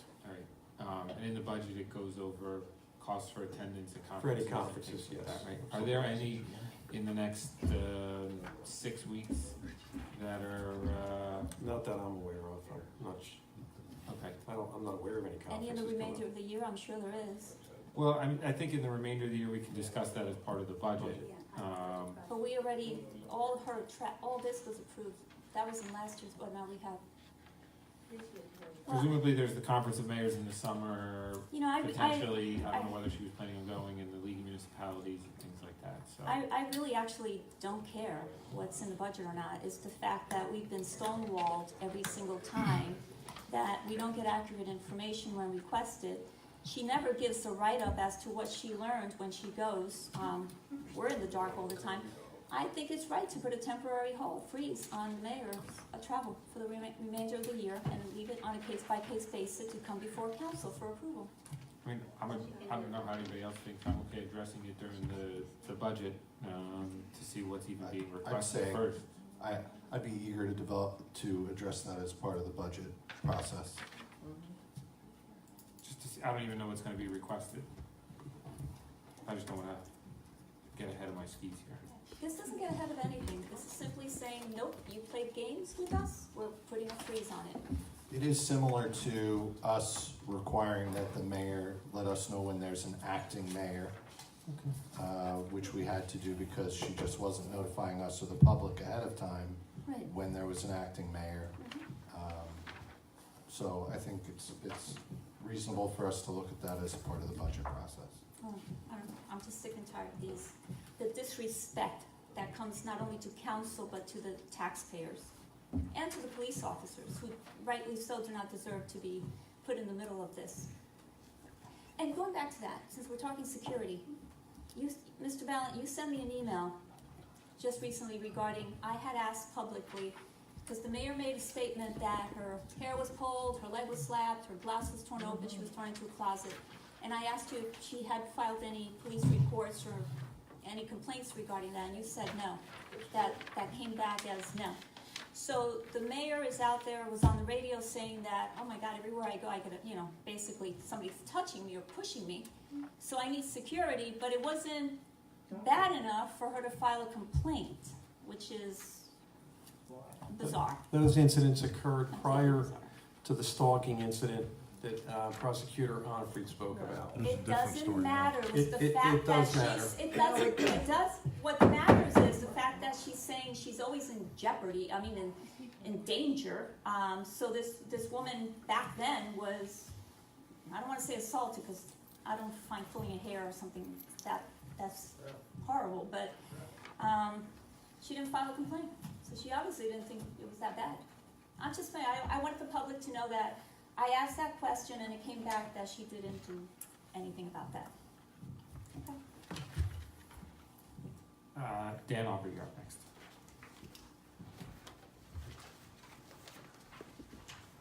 Dan Aubrey, 92 Marshall Avenue.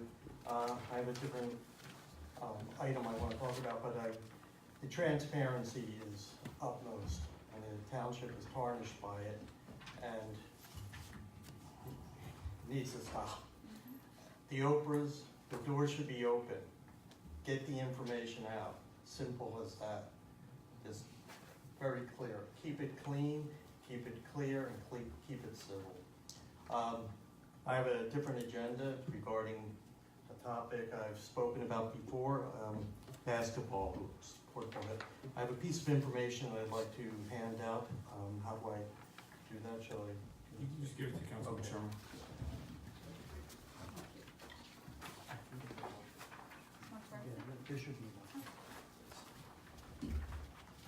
I prepared a little statement, and I reported on Hampstead.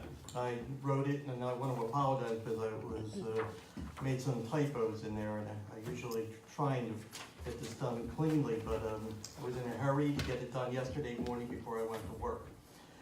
Let me read this. On a regular basis, youth in the neighborhood gathering in the street to use a portable basketball hoop.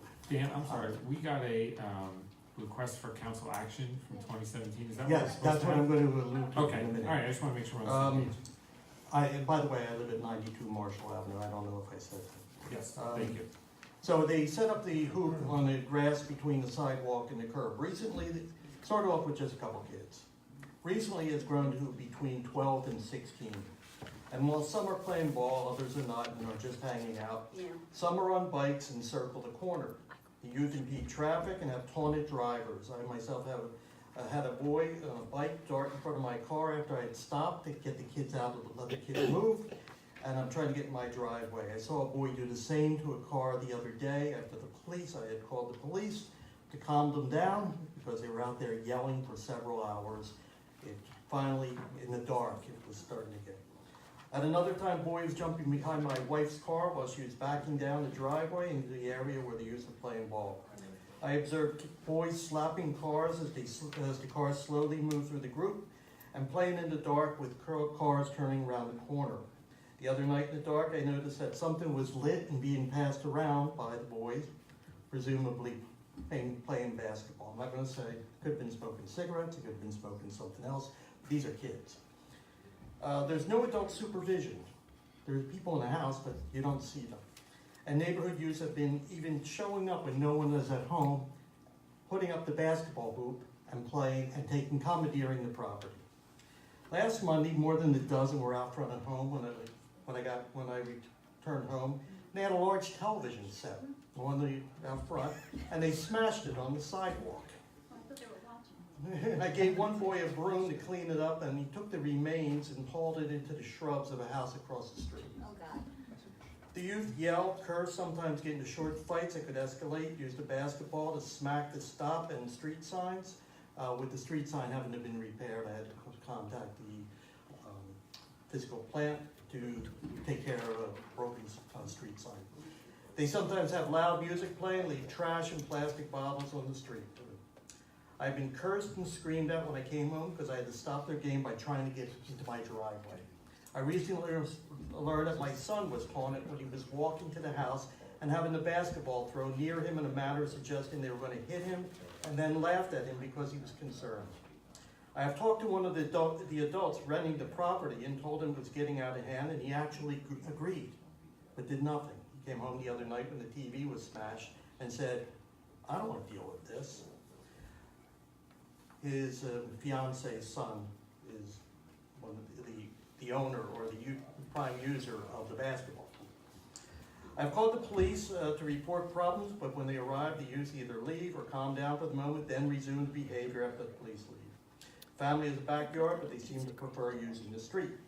I'll just preface this with just a couple of kids who were diligent about this. I wouldn't even be here. Needless to say, since some of the youths are being reckless and are on the street at night, drivers are becoming more distracted by mobile devices. Safety is an issue. And needless to say, the situation is eroding the quality of life for homeowners like me. This is a really disturbing. It's getting worse. This is March. I'm just dreading what it's gonna be like in a few months. Having spoken to the police and the township code enforcement, Mr. Cosmo, I learned it's not an isolated problem. In fact, I recently had a dangerous encounter with a kid running in front of my car, playing basketball in a street elsewhere. And that the solution would be an ordinance putting restrictions on the use of portable basketball hoops on the street. Yeah. This, from 2017, Mr. Cosma gave me, where they had started preparing such an ordinance. And it was stopped for some reason. I spoke to Mr. An Cosma. ordinance to do what? The ordinance reads, says here, numerous Q alerts sent in regarding safety of children playing in the street, noise after dark, trash left behind, traffic being blocked, all calls for basketball hoops in right of way. This is the subject matter, basketball hoops in township right of way, and to ban them. Or to relegate portable basketball hoops to property and driveways. The street is really isn't that. So I'm sympathetic to your concern. It sounds like things are escalating with the children. How old are these kids? They range from late, like I would say 7th to 8th graders to high school kids. So They're all different ages, it's all different, I think it's just a jamboree out Is this there. pretty much ongoing every day? Pretty much, pretty much. Mr. Kenny, if we could just contact the chief, maybe we could have the zone car Yeah, in that district in I Marshall spoke to the Avenue. chief, he said that sometimes the police go and the kids are already gone, Yes. and, I contacted the mayor's office, yes. But if it's Yes. like a passing attention, maybe during Yeah. their shift, they could pass Yeah. numerous times and. yeah, especially, after school hour, I guess, okay. If they're smoking. The ongoing with the police, though, is they say there's a gray area. We can't do anything. There's a gray area. Mr. Cosma says it would be solved with an ordinance. And I'm not dreaming it up. They were trying to get an ordinance going. And it said, I'm not alone. I'm suggesting a tool. You have a tool. Get it down. Maybe in the meantime, we can address. Right, in the some of the meantime. concerns that you have on your streets. I hate to, so the basketball hoop, I would hate to ban basketball hoops throughout the entire township because there's a problem on Marshall. I'm just trying to think about how we solve your problem because you have a specific problem on Marshall, and I don't want to impose a solution on kids throughout the whole township. The problem If we don't also have to. is it's dangerous. The problem is it's dangerous. There are neighborhoods in this town where there's no place to play but in the street. Some of our older neighborhoods, Connecticut Avenue, over that way, there's no place to play but in the street. So, that's the question. If they can't play in the street, where are they gonna play? Well, let me just bring up a couple points, and I don't want to sound rude or And I wanna be anything. practical, I because wanna I do be- wanna help no, you I do. solve your problem. But if you suddenly have on an ongoing basis 16 kids to a dozen kids in front of your house screaming, Oh, you're right. and you You're would right. be out there, none of you would In be out that there. situation, the police can do something. Well, Jim, and Jim, I've gone over my time, so yeah, I'll come we back. can bring you up a second time too, to have further discussion. That was the list, so now I'll take, whoa. Bill, you're first. So your hand, quick hand. Gotta be quicker, Dave. Thank you, Mr. President. Bill Argus, Hamilton Township. I've been thinking about this for a while. I like process. Just kind of appeals to me on some level. I believe it's within your purview and the purview of this council to put in a mechanism for the calculation of the security detail. We can't just go to some calendar, write 3 hours over there, 8 hours over there, and, say, okay, you do what you do, and we'll, because we're getting estimates. That doesn't work. I think the council needs to adopt a motion to, even if you leave it to the township itself, vis-a-vis Mr. Kenny, to say, this is what we propose in relation to your motion as of this night. And this is what we're going to do in order to show you nothing to do with who's going where and what, just saying X amount of hours times X rate is why, this is what, the cost. Because we're getting stuff all over the place. So why don't we just go to the root of the issue and say, don't just give me an estimate, don't show me something over there that we pulled off an show me how many hours, what was the calc, how do you do this? You go to the chief and say, Chief, I need 2 people for 5 hours. Or you just, how does that happen? So I'm just thinking, can we put in a process? I'm open. What do you think works? If you ask my opinion, I'd give one, but I would rather not put any of my opinion on it. I'd say, leave it open. What do you think is reasonable? We don't ever have to come back to this issue again about what the cost is for this year, that year, and I was over here, so that's what I would suggest, and I do believe that it's within your purview. And also, no meeting minutes. Okay, I think the last one that were approved that were put on the website is October 16th. Okay, I know it's been bantied about before that personnel issues, there's not enough time and pull this from over here or there. But I think we need to address that yet still. But I think the overarching issue, I think tonight, and we can save ourselves a lot of headaches if we put some kind of process in place to address the security detail costs. Thank you. Thank you. Vinnie? You're still too short. Get your man.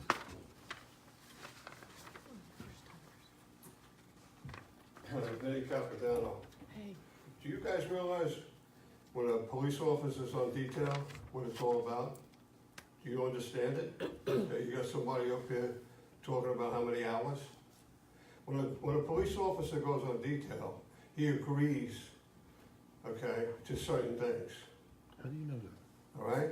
So when he goes on detail, he gets 8 hours. So if he's going away with the mayor, he gets 8 hours. He gets 8 hours the second day. Do you know that? He doesn't get 24 hours. To answer your question, we've been asking for the answer to that question for 14 months. Well, all you have, listen to me.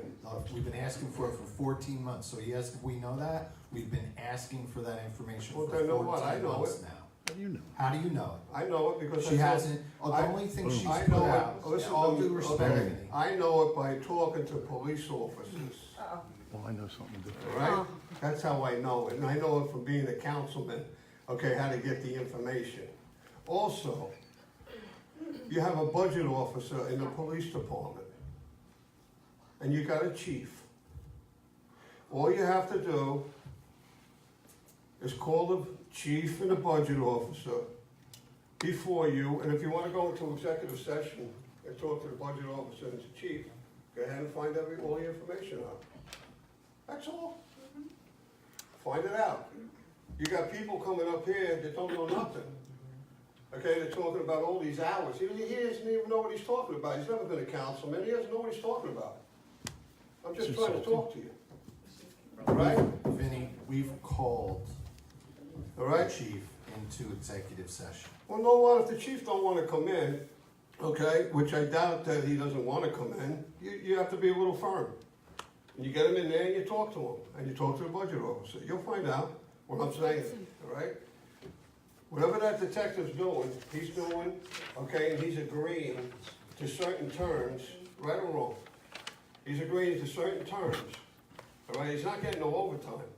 So when somebody comes up, okay, and he's yapping away about how he knows all these hours and everything, that he don't know nothing. Nothing at all.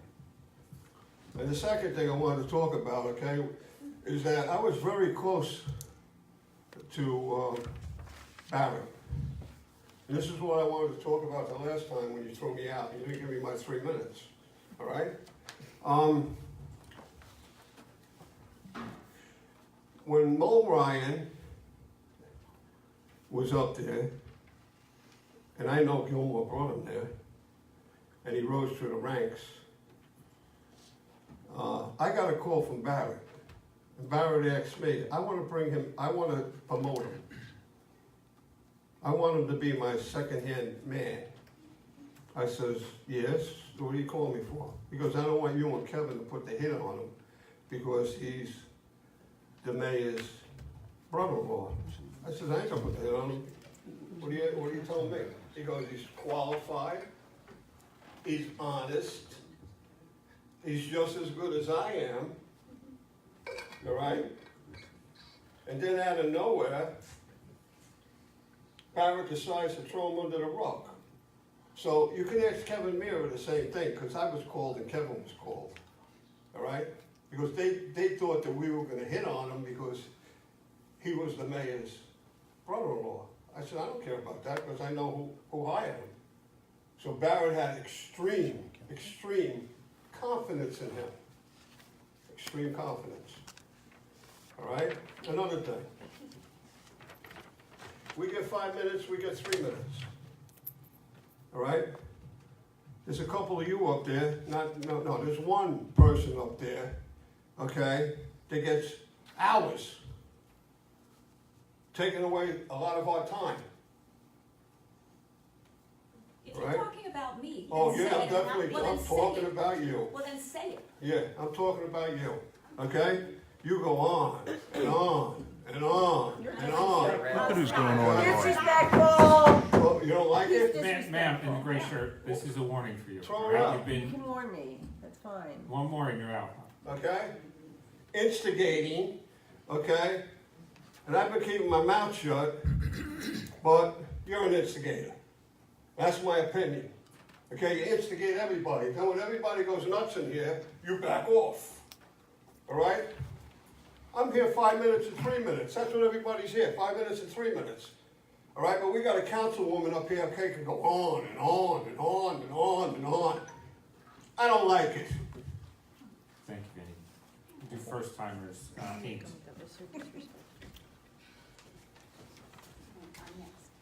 Ames White, 29 Country Lane. Just needed an update on the Hamilton Crossing project specifically. It's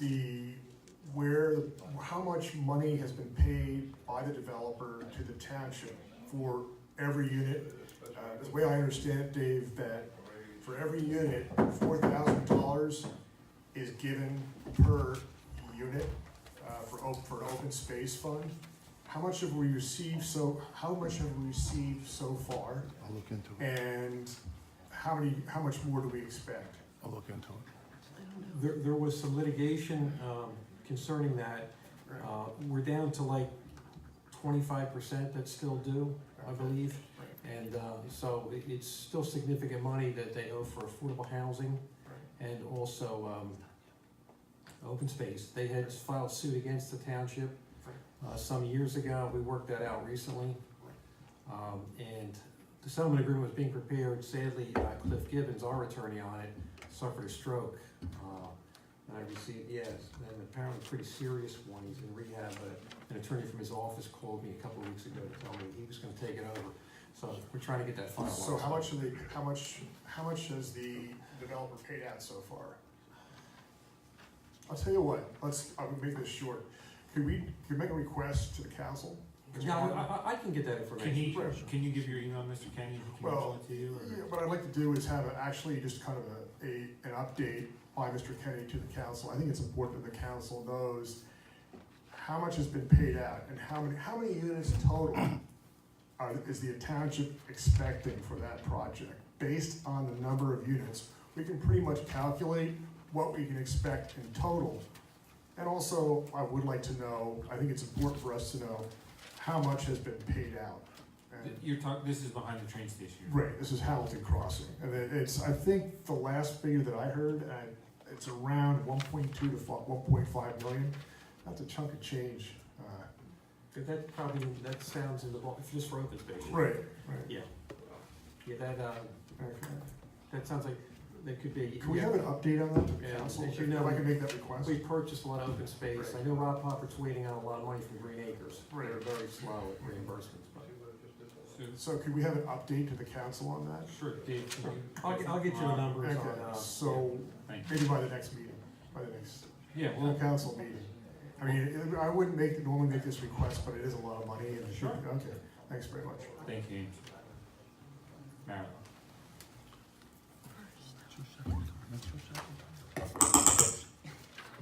Marilyn Jose, 665 Yardville, Hamilton Square Road. I happen to like women that go on and on.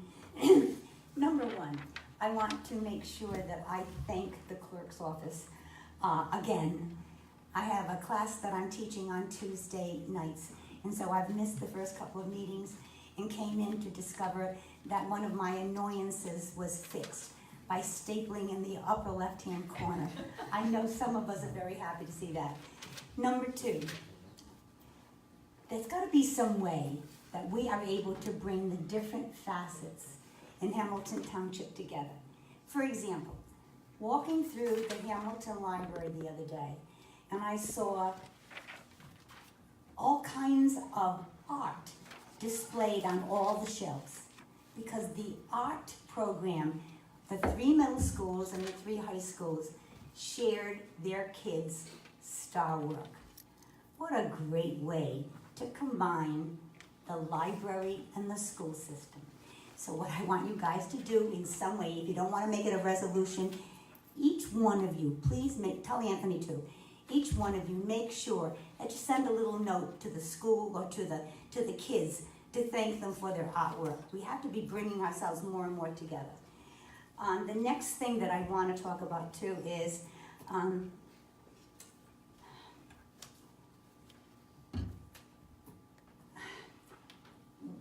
one of the things that we're doing at a local level is you talked about working with the people, and the government should work for the people.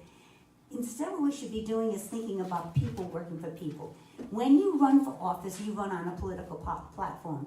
When you get elected, you represent everybody. Yeah, you bring a political philosophy with you. But that doesn't mean that you have to treat others with disdain. I'm not complaining about any of you, but I think sometimes that the people in the township yell for the wrong reasons at the wrong people. And sometimes you have to fix the thing yourself. The last thing I want to talk about, I am very sympathetic to the noise in an area. I don't care how removed the street is, but to have 15 or 16 kids outside your house, for those of you who understand this reference, after the street lights go on, somehow is unreasonable. And not because I think they should be in the house reading a book, doing their homework, and maybe possibly even getting ready for bed so they can get up in the morning. But there has to be a way to address this. And not to be snarky, but if we can have officers in this township take care of the needs of an individual person, then perhaps maybe we could make sure that they do a run-by in a particular neighborhood. And last but not least, to the people in the dais, to the people in the clerk's office, to the people outside here, thank you very much for your service. Thank you, Marilyn. Janice?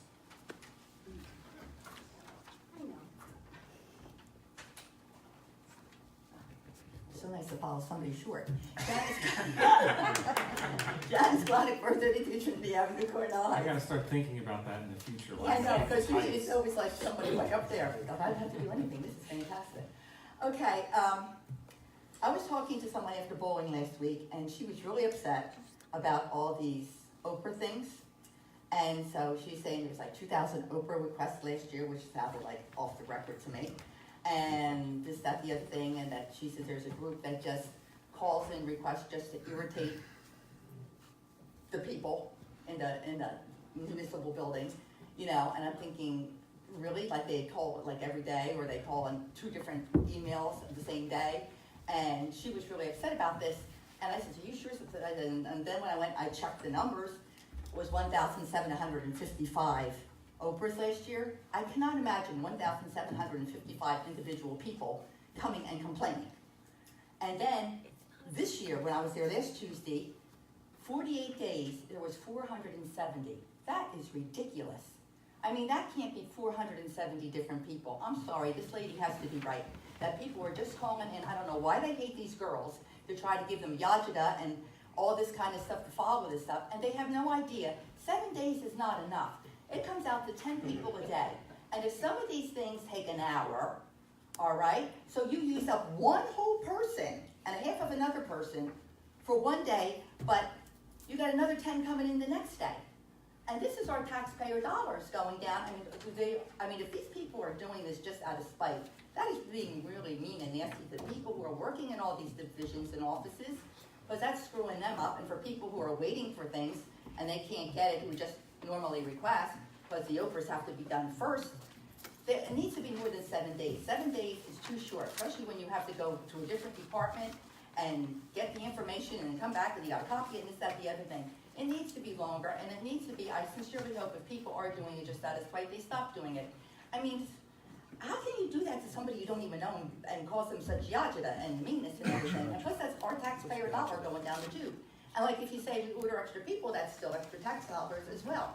I mean, if you have a problem, yes, ask about it. But I mean, don't do it just out of spite. I mean, there's no way 470 in 48 days. I mean, and she says one husband called and asked for 4 things. The next day his wife called and asked for the 4 same things. I mean, like really?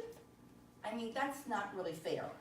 And like I said, if they need the extra help, that's extra money as well. So something has to be done about these. People have to be more, you know, I mean, you want transparency is true, but some of the things they're asking for are like, you know, like they're the only person in the whole world who wants to know it. You know, the average person really doesn't want to know it.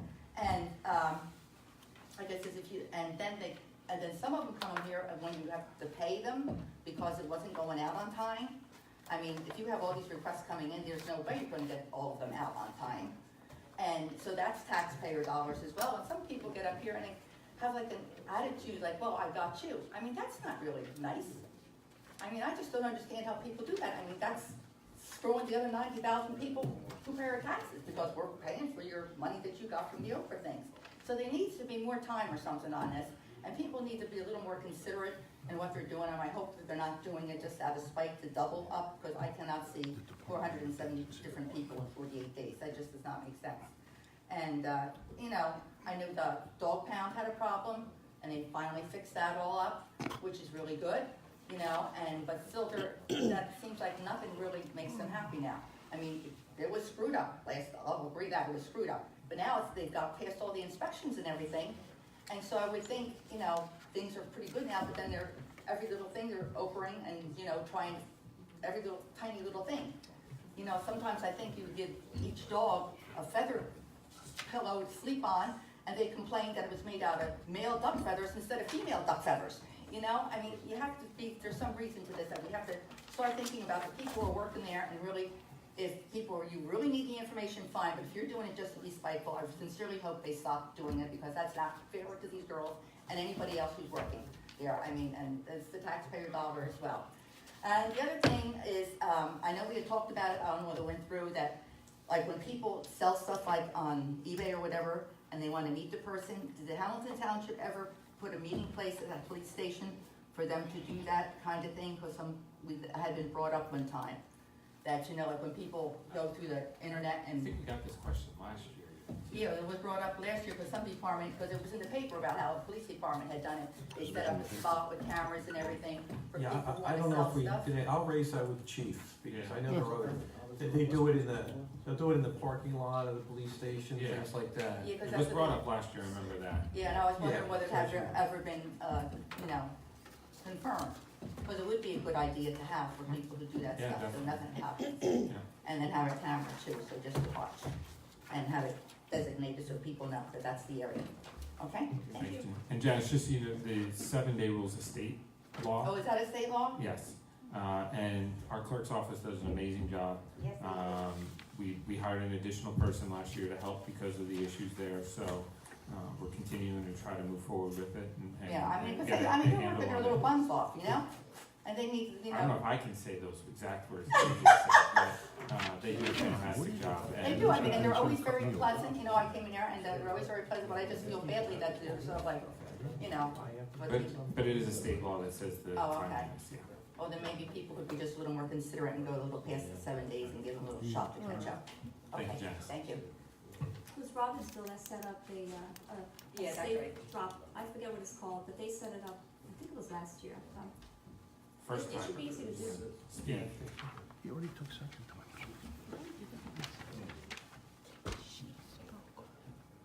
Steve Plank, Wolfpack Road. I wonder if I can make a request regarding the meeting agendas, that the outstanding items from a meeting be actually placed on the next agenda. We always seem to have a lot of outstanding things, what's going on with the, how many cases are open, questions that Oh, we you may mean not ask. questions that we like have Mr. Kenny look into? Yeah, things like that we end up having to remember ourselves and bring up again, that should, and even if it's things that are asked from the public and you get an answer, at least put them on the agenda so we can all find out about them. I wanted to follow up, I sort of asked the question of Mr. Bailey, and that was, have we actually won any Oprah suits? That you know of? Well, I've only been here for 2.5 months, so I'm not aware of any, none since I've been here, but I don't think we've lost any either. We settled too. Well, that's it's a loss of township, we end up paying for It's them. not a loss, it's not a loss. Because it depends on the facts of the case, but I don't wanna debate that part of it, but I Okay. don't know about. Were there any cases where we won and didn't have to pay lawyers' fees for the complaint? Well, no, see, that's the fallacy of this whole thing. If you comply, or you comply and reach a compromise and the material gets to the individual seeking it, then the suit goes away. But you still have to pay the attorney's fees. No, not always. Well, It's only if they- sometimes the court knocks down what the attorney fee request is. sometimes- Judge Jacobson did that in And at that's least one happened, case. when it comes to that, the fee dispute issues, I believe the township has won a couple before I was involved. We haven't had any since I've been involved.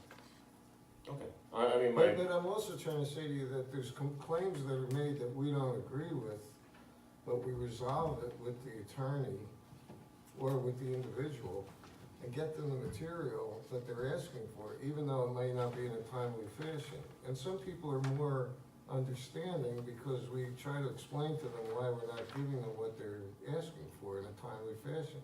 Sometimes it's just impossible. Right, I'm just trying to get And- an understanding but of would say paying more win lawyers versus- actually save us money, or is it just cost us? Win versus lose, some people don't file suit if they get what they want, and we reach out to them and say, we can't have it to you in 7 days, but we can have it in 14 or 16 days. And they say, okay, we'll wait, and then there's no suit. Oh, and that's the point I'm getting to, I've had Oprahs go out 6 weeks or more. I've had but- 2 suits filed in the last, against the township that we don't have to respond to yet, but they were filed prematurely. The time hadn't even expired for us to deliver the material. Okay, so those would be clear, Could be they'd be dismissed. clear, Yeah, okay, if we have to that's all I'm fight it, getting But to. I'm hoping that the person that filed the suit will withdraw it because they realized that it was filed prematurely. Right. So, I mean, to say win-loss, it's. Okay. One of the other things I wanted to comment on is I've seen in the entire last year that I've been coming to these meetings, a lot of requests from council for information, for people to appear, for records, for things like that. And maybe I have this incorrect, but I understand as a resident, as a citizen, we're limited to Oprah requests, common law requests. As council, if I understand the fault of that correctly, and I could be wrong, any member of council has the ability to, or the authority to require the mayor or any of her directors to provide reports, information, and appear before council, not request, which of course is a courtesy, or beg, or plead, or repeatedly ask. So, am I correct in that statement, that you have the authority to require the mayor to be here, to require Marty Flynn to come here, to require a report on the mayor's security detail costs? Is that correct? I know the ordinance talks about requiring sworn or unsworn statements or reports, right? It's probably purposely vague on what exactly that means, right? Whether that means actually coming here, and I don't even know if it mentions the mayor, if it just mentions directors. I can't imagine it would, just as Congress can't force the president to come, right? you know, it probably doesn't apply to the mayor, it probably just But applies you, to but directors. it is, when you ask for, information, it is a requirement that it's Not provided. from every council member. Council as a whole. can Council as a whole can As a do it. whole. Yeah. So when you ask for, the mayor's security detail costs and you outline what should be in it, I believe as Bill mentioned, that is a requirement that they provide that. Is that correct? There may be extenuating circumstances, I'm not talking about that one. Outside of security issues, so anything in general, if you ask for a report on, you know, the number of Oprah requests, that's a requirement that they provide it. They do not a courtesy that you have to repeatedly beg for every council meeting. Is that a correct statement? I just wanna understand. Probably More or fair. less, I mean, the council can take action and request it as the council. The individuals can ask, for certain information, but that's not the same as, there's no requirement to respond to the individual. I believe that, require is the word used in the Faulkner Act. But it's council can require. Yes, and that's what I'm saying. So there's the difference between the body as a whole and one-offs, Right, okay. right? So, That's what I'm trying to say. No, I understand. I just wanna make sure that the term is, you can require. and like we did with the, fire subcommittee or the animal, shelter subcommittee, right?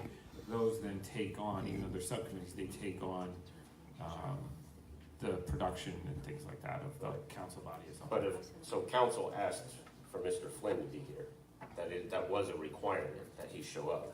Is that correct? Look, we requested it, right? Outside of, probably a formal letter or or subpoena, you know, I try to play nice.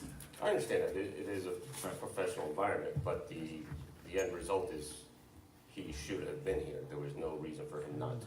But we can get to, you're on the time, but Okay, got it. thanks, Steve. Any other first timers? Yes, sir.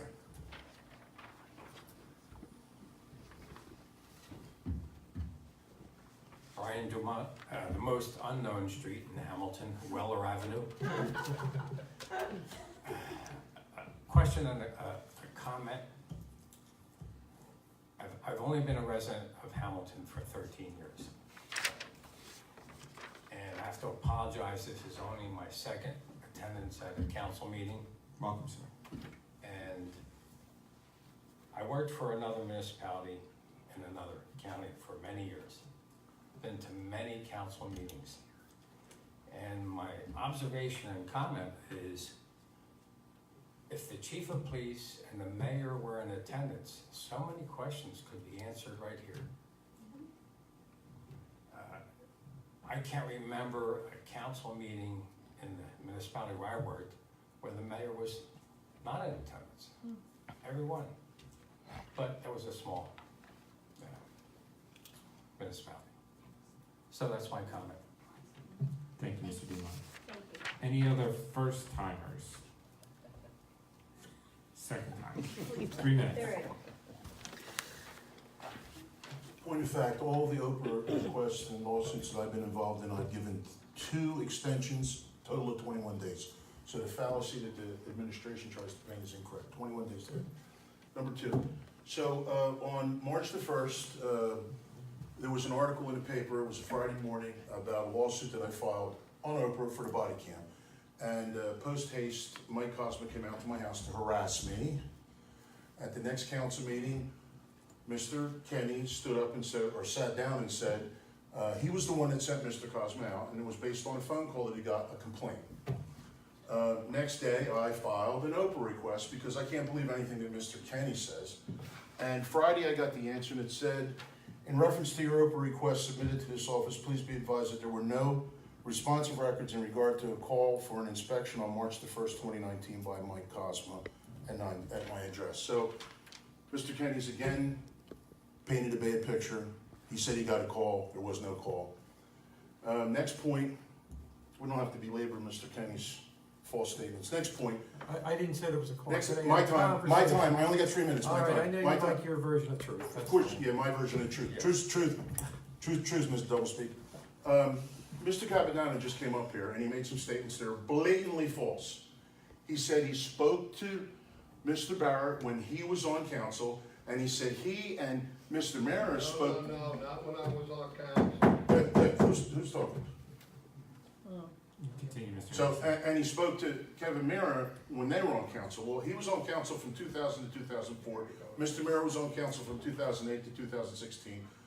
Mr. Barrett was not the CFO when Mr. Capodanno was on council as he represented. And the mayor, Mayor Yady, was not the mayor when he was on council. Just wanted to straighten that out. And I'm upset, shocked that he was allowed to speak to Mrs. Shermer in the manner that he spoke to her. Mr. Capodanno.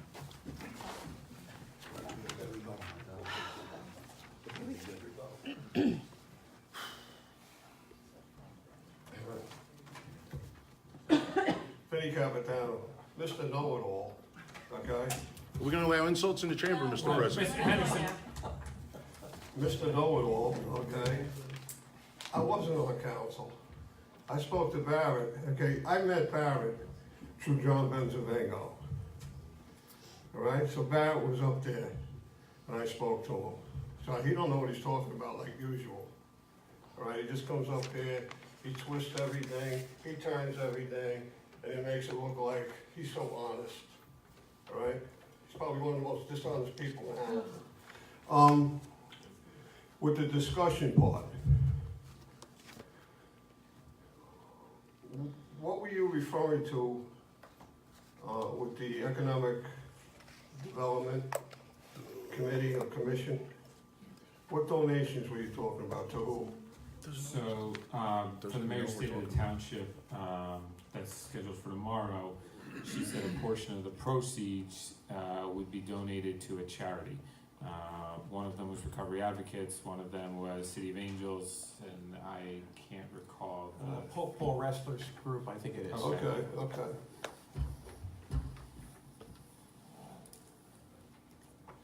Let me ask you a question. Can I ask him? Yes, sir. Were there two drug counselors in the former budget? Money for drug counselors? In the 2018 budget? Not for count, there was money for drug speakers. Drug speakers? Yes, at the high schools, to go to the high schools, yes. Were they cut? Yes. Okay, I'm gonna tell you what I think right now, okay? Okay. When I go back to Recovery Advocates, and when I go back to the City of Angels, and I tell them what you did tonight, they ain't gonna be too happy. You sit on the board of one of those charities. Oh, yes, I do. They're not gonna be too happy. All right? Let me tell you something. Thank you, sir. Tell us. Mr. Van Meyer. What the hell was that? Thank you. I want to thank an earlier speaker who pointed out the fact that I don't know nothing. That means a lot to me. I also want to point out that a subsequent speaker came up and pointed out the fact that that same speaker had mentioned that they got into a bit of an argument about, we don't want to mess with this person because they're the mayor's brother-in-law, an individual who wasn't the mayor yet at that time. So in terms of integrity and honesty, I would just say weigh that. All right, let's talk about integrity and honesty. Good faith is lost, and this is what generates Oprah. This is what generates questions. This is why we end up paying bucket loads of money when Michael, you're doing a wonderful job, but you have a very soft-spoken voice, and I truly wish when you speak, you would speak to the microphone because your words have great value, one way or another, great value.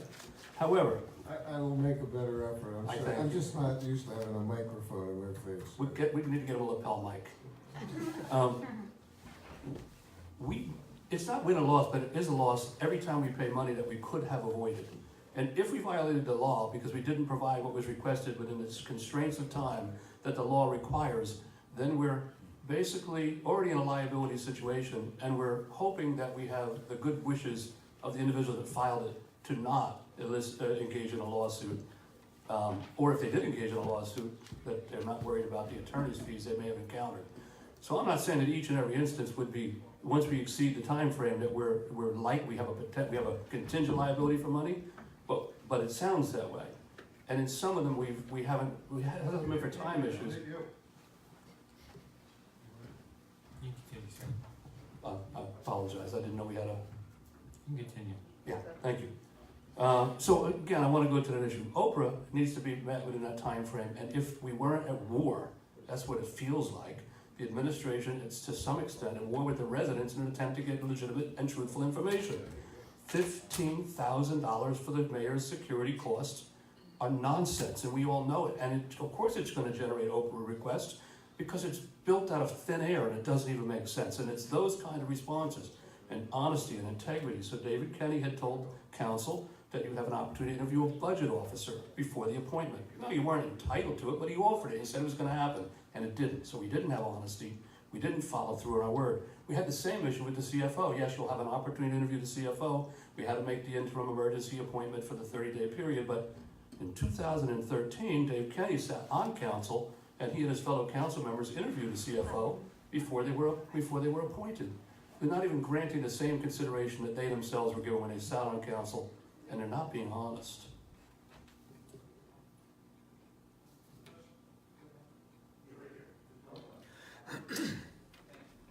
Prior to the stalker, I didn't run it. I'm sorry. Well, I wish I'd have gotten that last bit in. I'm sure it was in like Thanks. 8. Consent agenda 13G. What is that? 13G? Yeah, I want to go back to that. 3G? I'm sorry, 3G, excuse me. It's a little late. I thought you were playing a joke on us. No, I just seemed to be you're paying attention this morning. So 13, agenda item 13, 3G. Excuse me. It's a little tough. So 3G, and Dave, you can talk about this more. This is the dumping at one of the Little League fields. Okay. Unfortunately, it came to our attention that soil was illegally dumped at the HDRBA field. And so we've been pursuing the company that dumped it, and then we found out who they subcontract to. We came from Trent State College Construction, and we're working to get them, we'll have to sue, if we have to sue them, that's why we're retaining as counsel, to pay for any cost of removal. We want Al Massey, since they're a trucking company, to remove it. Is it LL Massey? ALMASI is the name of the company from North Jersey. MASSI. ALMASI. Al Massey. Right. One word. A-L. Yeah. Right. One word. Okay, so then the second question is, and I'll tie it into this first question I had on 3G. Going to down to the ordinances, 4C1. This is litigation, and this is for the Fair Housing Act, is that what this is? Yes. Does this involve a particular piece of land? No, just the fair housing. So I'll get to the point, and that is, as another member of the public had mentioned before, what would be helpful, whether it's 3G or an ordinance that involves a piece of land, that there's a little more information given to the public. So on 3G, there could be just a brief line about what it's about. And then the same thing with even 3H, or getting down to when there's land, ordinance change for a piece of land, block and lot numbers. That's what's lacking, information on some of these agenda items. So, Mr. Martin, do you think there's an opportunity here to get a little more information in there? We'll work on it in the future. You'll work on it? Yeah, no, I mean, we do our agenda meetings, and so we can, as we go through these things, we can, especially if I'm reading it, right, I'll put myself in the shoes of the first timer, and we can add it. Right, because this has been a problem for years. And also a question of resources. So we would need to allocate resources to do what you're asking. Right. The clerk's office is overburdened right now. There's just no question. Well, I know where some money is. Why do we have 3 greenhouses? Are we in the plant growing business? I want you to consider that. Thank you. Thank you, Ames. Any other first or second timers? Janice, you had your hand up first. She beat you again. That's okay. And the mic's not too high, so. No, not bad, okay, just a tad. Okay, Dennis Scott, 432 Trinity Avenue, Cornell Heights. They brought up about that the prosecutor was here last week, and he talked about the 3 high schools.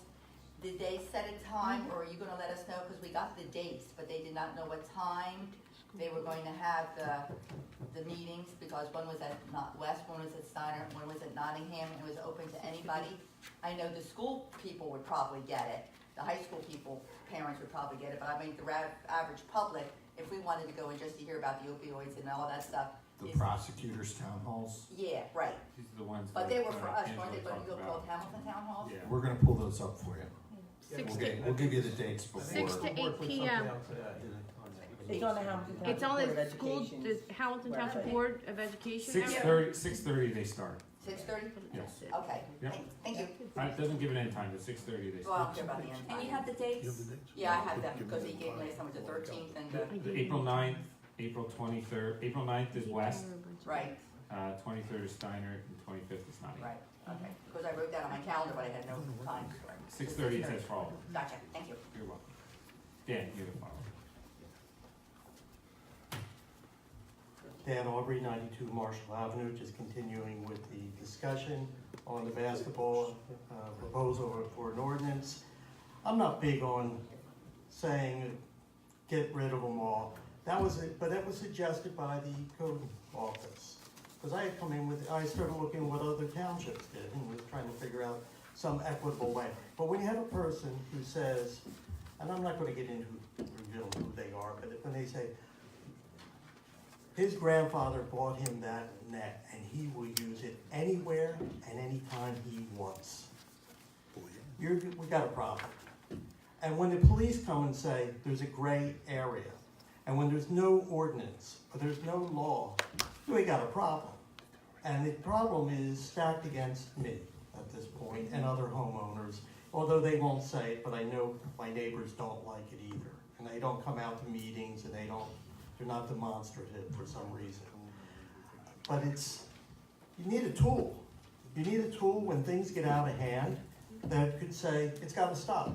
But at this point, we get gray area, nothing we can do. Call when there's a problem. But we call when there's a problem, and I'm leaving a trail right now of incident reports with numbers, and I'm contacting everyone. It's not fun.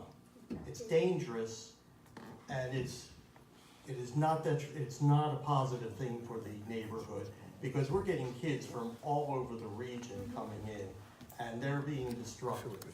As I said, one of the people who live there agreed with me, but he feels he can't do anything. There needs to be some sort of mechanism, a fair mechanism that is in order. For example, I would just dream that, okay, you can have an ordinance, but you can have a basketball net if you apply for it. You apply to the township, and if there's a problem in the neighborhood, it has to be removed. Simple, some mechanism, something that's fair, but something that stops it cold, because right now it's not fair to us. It's dangerous, and really it comes down to dangerous. I say to the people, I don't want to kill somebody. They're creating a situation where a kid gets in front of my car while I'm moving. I can kill someone. So based on what you've talked about with us tonight, I'm concerned for your safety. I thought that Councilman Mastrangelo had a good suggestion for Dave to talk to the chief, see if we can step up the attention given, passing attention to Marsh. I don't know all the lingo, but yeah, so that's good. You know, the problem doesn't sound like to me it's the basketball hoop per se, it's the behavior of the kids that are using the hoop. And I'm sorry I stepped on a little bit of your time, but you know, it's about the behavior of the kids who are using the hoop, not so much the fact that the hoop is there. Is that a fair assessment? The assessment would be, they wouldn't be there except for the hoop. Well, The they're still hoop gonna is- be somewhere. The hoop is a magnet for this to be occurring. The hoop could be in the backyard. They don't want it in the backyard. They want it on the street. And it really comes down to, what is the street for? It's not a playground. The street is for public access. it's for cars. It's for transportation, not for 16 kids to be commandeering, yelling, leaving trash behind. That's the problem. Is it fair to say that if the kids were behaving in a respectful manner and getting out of the way of the cars as they came down the street, that you probably wouldn't be here tonight?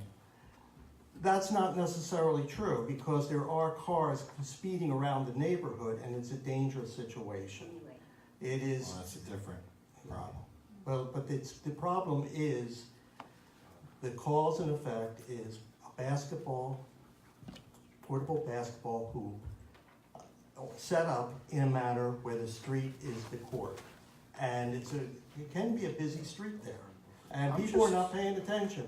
So that may be part of it, but it's not all of it. It is a problem. That's it. The reality is a problem. Do you feel it would that be ideal, removing the basketball hoop solves the problem? That's your feeling? Yes. Yes. Getting it off the street and moving it into the property in the back will cause a whole different dynamic in the neighborhood. Obviously, they don't have a paved surface to play basketball on in their backyard, I would imagine. Or they can, right? They can fix it themselves. Go to that expense too. Yeah.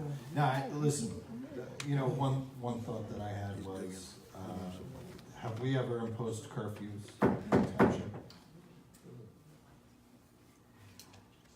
I don't To anybody's think knowledge? so. No, I don't think we ever imposed a curfew. I don't think the curfew is the problem. They are out there at all times. You just don't like the kids being on the street. It's dangerous. When a kid is in front of you, I will agree that if a kid is getting in front of my car while I'm driving and the neighbors are doing nothing to mitigate this, I don't like it.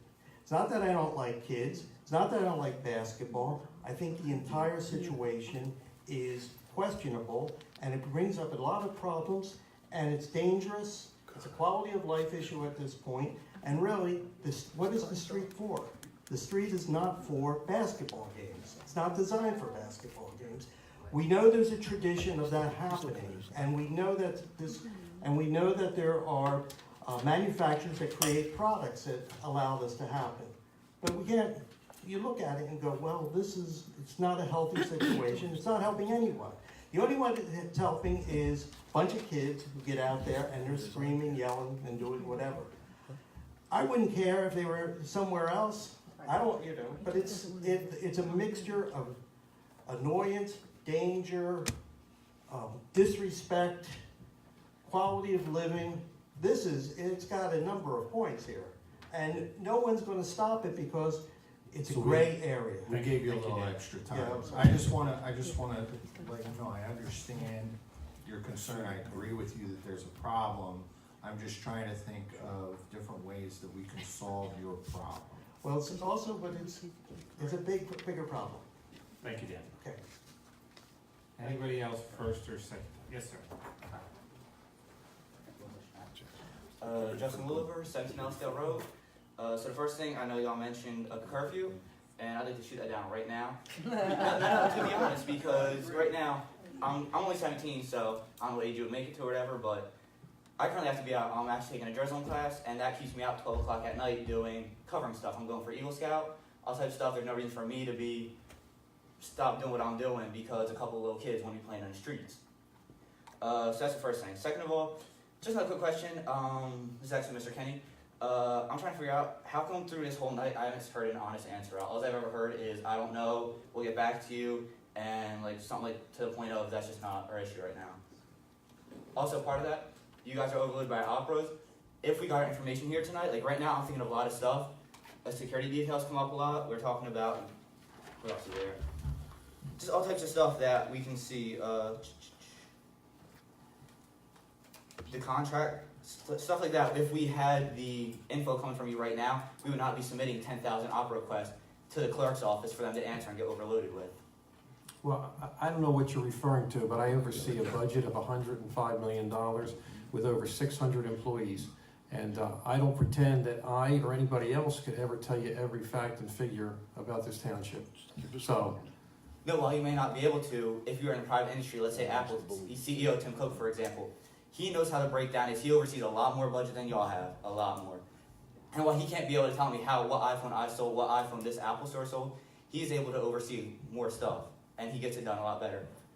Also, with the opera request, since we're going in on this, y'all say that it's not able to be done in a feasible amount of time. I can figure out what the psychological effect of eating 5 bananas is in 28 seconds with a Google search. Why haven't y'all put stuff together yet and made an electronic system where you search it up? You telling me? Whoever can answer the question best. I don't care who comes at me. It's researched. What's that? Our Well, I think IT department has to search records constantly for Oprah requests for keywords and different things, and then there's a process they have to go through. Certain things have to be redacted. That's time consuming as well. Under the law, they have to be redacted. So it's a very cumbersome process. They don't have to be redacted. They don't have to be redacted, is what I'm being told. Well, that's incorrect. Some things do have to be redacted, and there's a whole list of things that the state puts out. I think it's about 25 items or so that have to be redacted. So you have to go through every record to make sure none of those items are in that record. For example, we would want to respect your privacy if your name happened to be in a document that someone else opened. Or maybe not your name, but your cell phone number or something like that, if that was a record. But even so, there's special software for that where it looks through, and even if you haven't double checked by a person, there is software. I'm an IT major. I know that there's a software that you can look through. If there is an area code with this, 7 numbers afterwards, it brings that up, and then let's say I'm the person looking over it, I say, oh snap, there it is. Boom, that's one thing easily solved right there. There's stuff that actually recognizes text. And I don't understand why, and this isn't just y'all either, this is all of government. Why is the IRS and everything still using 1970s computers when we're in 2018? Currently on the state level, I know, and they have a lot more fun than y'all do. My mother's still running on Windows 2000 XP. Why is government running so slow? Welcome to government. No, trust me, No accountability, because people aren't held accountable to things, and they can get away with doing things that doesn't matter. No, exactly, that's what it is. You just pass it off to the next person, it becomes a giant circle. Turn 60 degrees, no start, no end. Where do we go with this? Why is government, as a 17-year-old, I'm seeing this. I'm not educated in business, I don't have any of that. Why is someone that's so uneducated able to see something so clearly? It's like when you go to a doctor's office, talking about when does it get blurry. I just love that you're 17 and you're up here. No, because I'm getting tired of the way the township is run. Fabulous. Every time I go over the White Horse Circle by the Padrinos and the Salvona there, I gotta figure out, is my tire flat? Because y'all can't figure out the roads. The Constitution, people that wrote our Constitution were able to give us freedom and we couldn't figure out how to pay for roads with how much tax they're taking out of my money. What's going on? You mentioned the White Horse Circle? No, not White Horse Circle. Right there by the Salvona and the Padrinos, I'm not sure exactly what that road is. Cruiser and Yardville. Yeah, that's it. Y'all know. Y'all know. So I'm just trying to figure this out. Like, what's going on with our government and where's the accountability at? That's a good question. Yes. You'll be my age before you figure it out. Get done. Oh no, I'll be dead. I'll be 6 feet under. That's when I'll be figuring it out. Anyway, thank y'all. Thank you for Thank your you, time. Justin. Anybody else for the first or second time? Seeing none, Councilwoman Schumer. The talker. I just want to get back to the arts thing and Marty Flynn not being here. Because it's a big deal. You talk about accountability, you talk about government and why people get away with things and why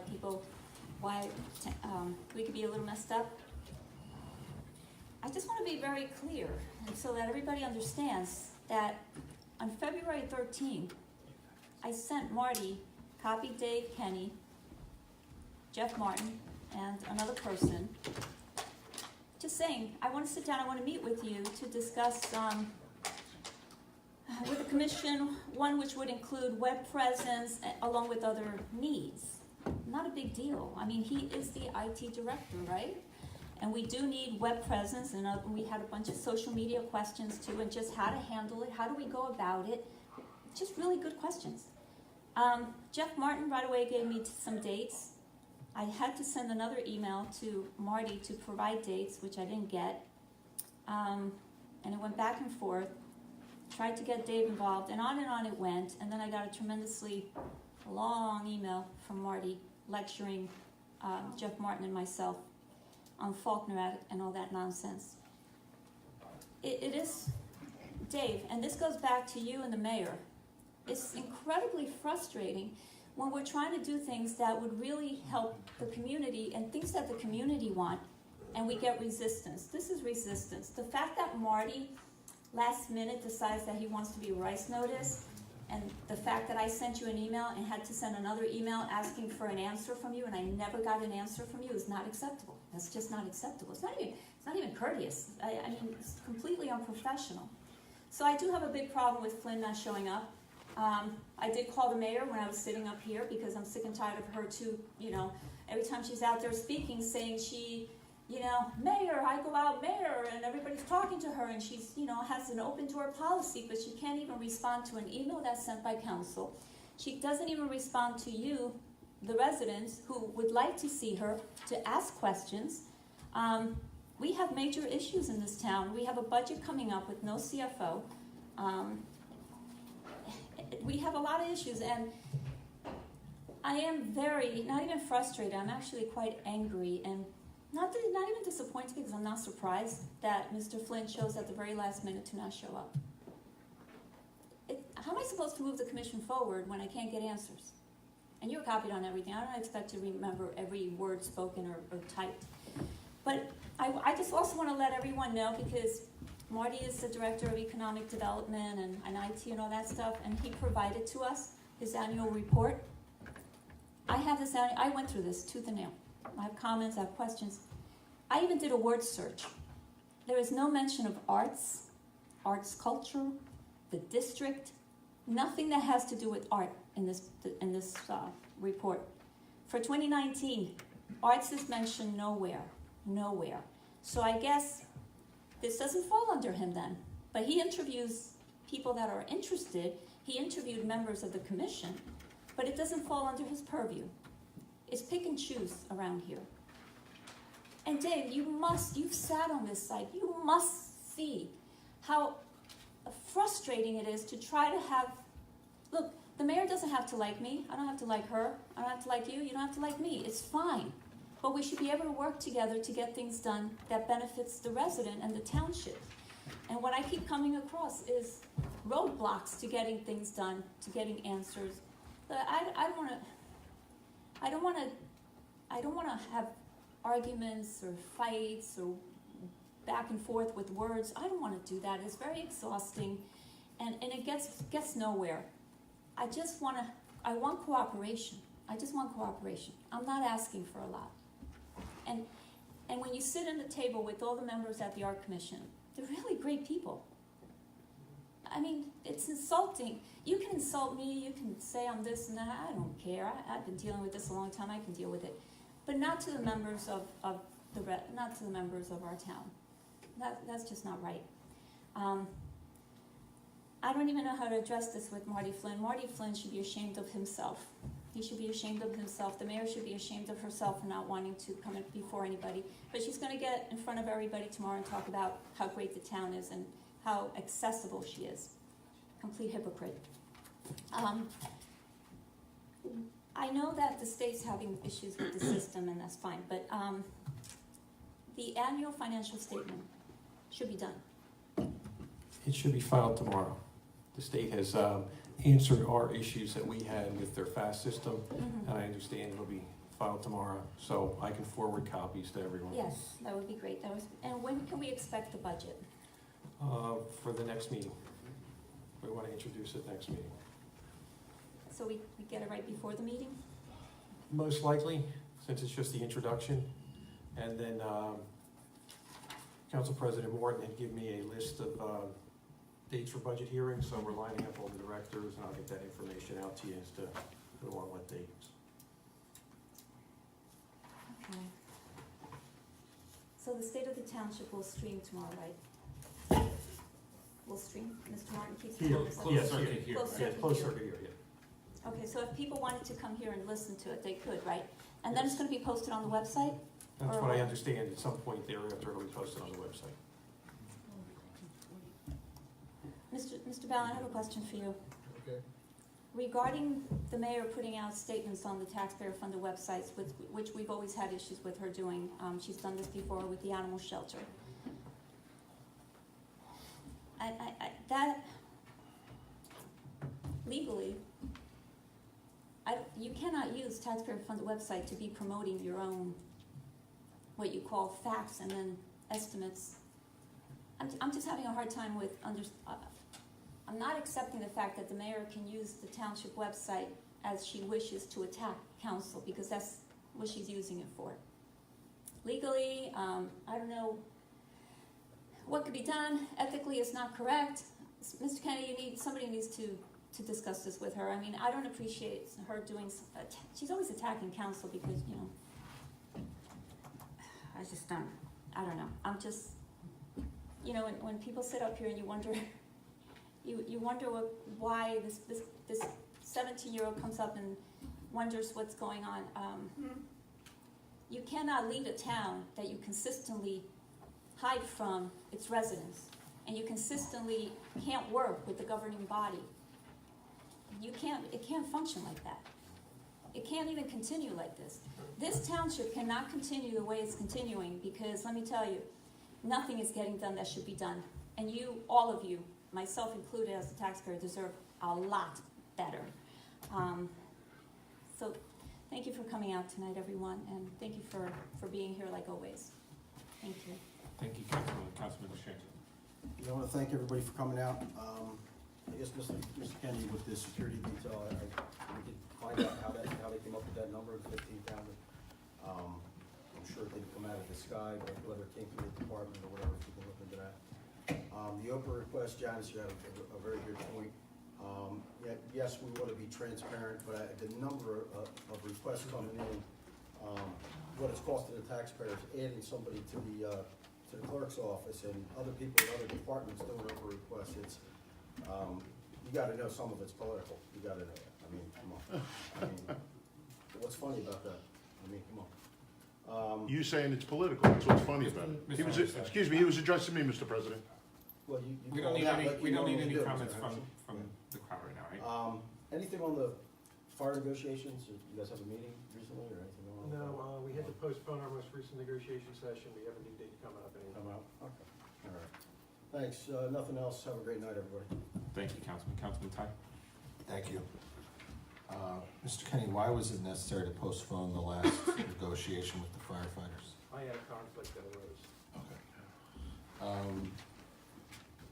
I think that Councilwoman Shermer made a good point, Mr. Ballant, regarding where the line is with the political use of our taxpayer-funded township website for the types of press releases that are put out that are inaccurate and misleading on the township-funded website. So where is that line? If you can give us some clarification on that. We'll look into it. Thank you.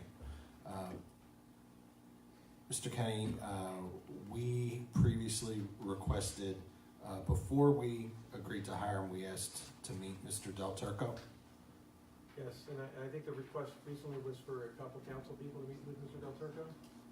Jeff, I think we spoke about that maybe you and Rick would want to meet. Dave, I can't hear you. No, I'm sorry. I don't remember that. Or do you want Phil to come into a meeting and then the next meeting? Well, for the sake of transparency, I think it'd be better if we talked in a council meeting. I was hoping to talk to him before we hired him. We weren't able to make that happen. Now we're going to be, at our next council meeting, we're going to be right up on the expiration of his first 30 days.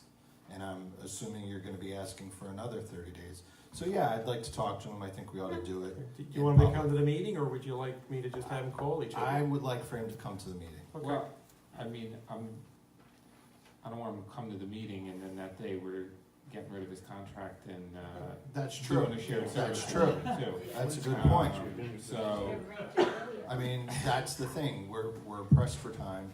so I guess if you talk to Kevin Norinsky or Yeah, Borges I'll or somebody, right? Shoot everyone a memo to see if there's anybody else we can find that's Yeah. willing to step But in. if we're going to renew, then it'd probably be good for him to come in, especially if we're going to have the budget that day as well. And frankly, I think it would be helpful to us and to the public to understand, after having done it for a few weeks, Mr. Del Turco's perspective on spending one day a week performing the CFO duties and whether that is an adequate amount of time, and some basic questions about, whether there is a better way for us to fulfill those responsibilities. for the township. So if it's awkward timing to have him join us at the next meeting because we may not be rehiring him, I understand if we don't want to do it that way. But you know, I continue to have questions about how best to fulfill those responsibilities, whether 1 day a week is adequate, and so forth. Otherwise, thank you, everyone. Thank you, Councilman. Dave, I know we've gotten a few of the department reports, Yeah, I think we're missing a couple still. and they're not posted on the town website. I know they're usually posted on the town website, so I know we want to have them as we begin to go through the budget, because now the goals are required to be on there for the year and the 3-year, right?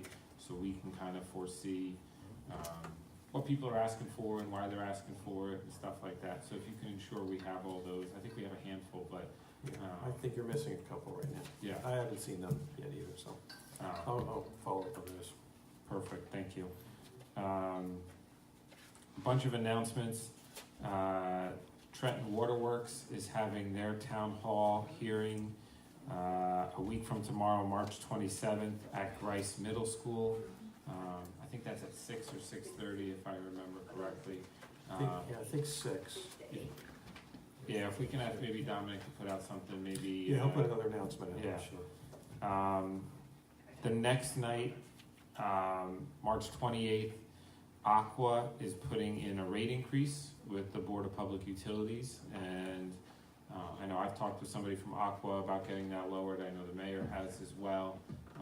But they're doing 2 public hearings, the administrative law judges at the library, I believe.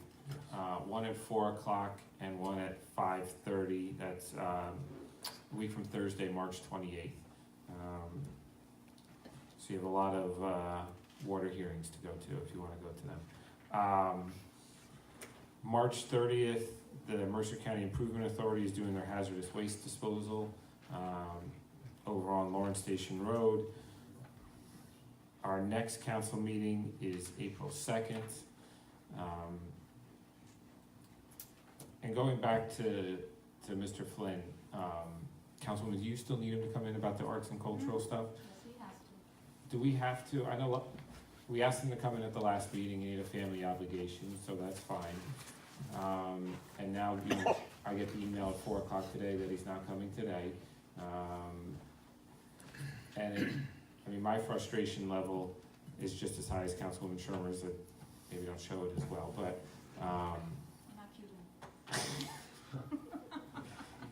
I mean, I don't want to issue a subpoena, that's not the route I like to go.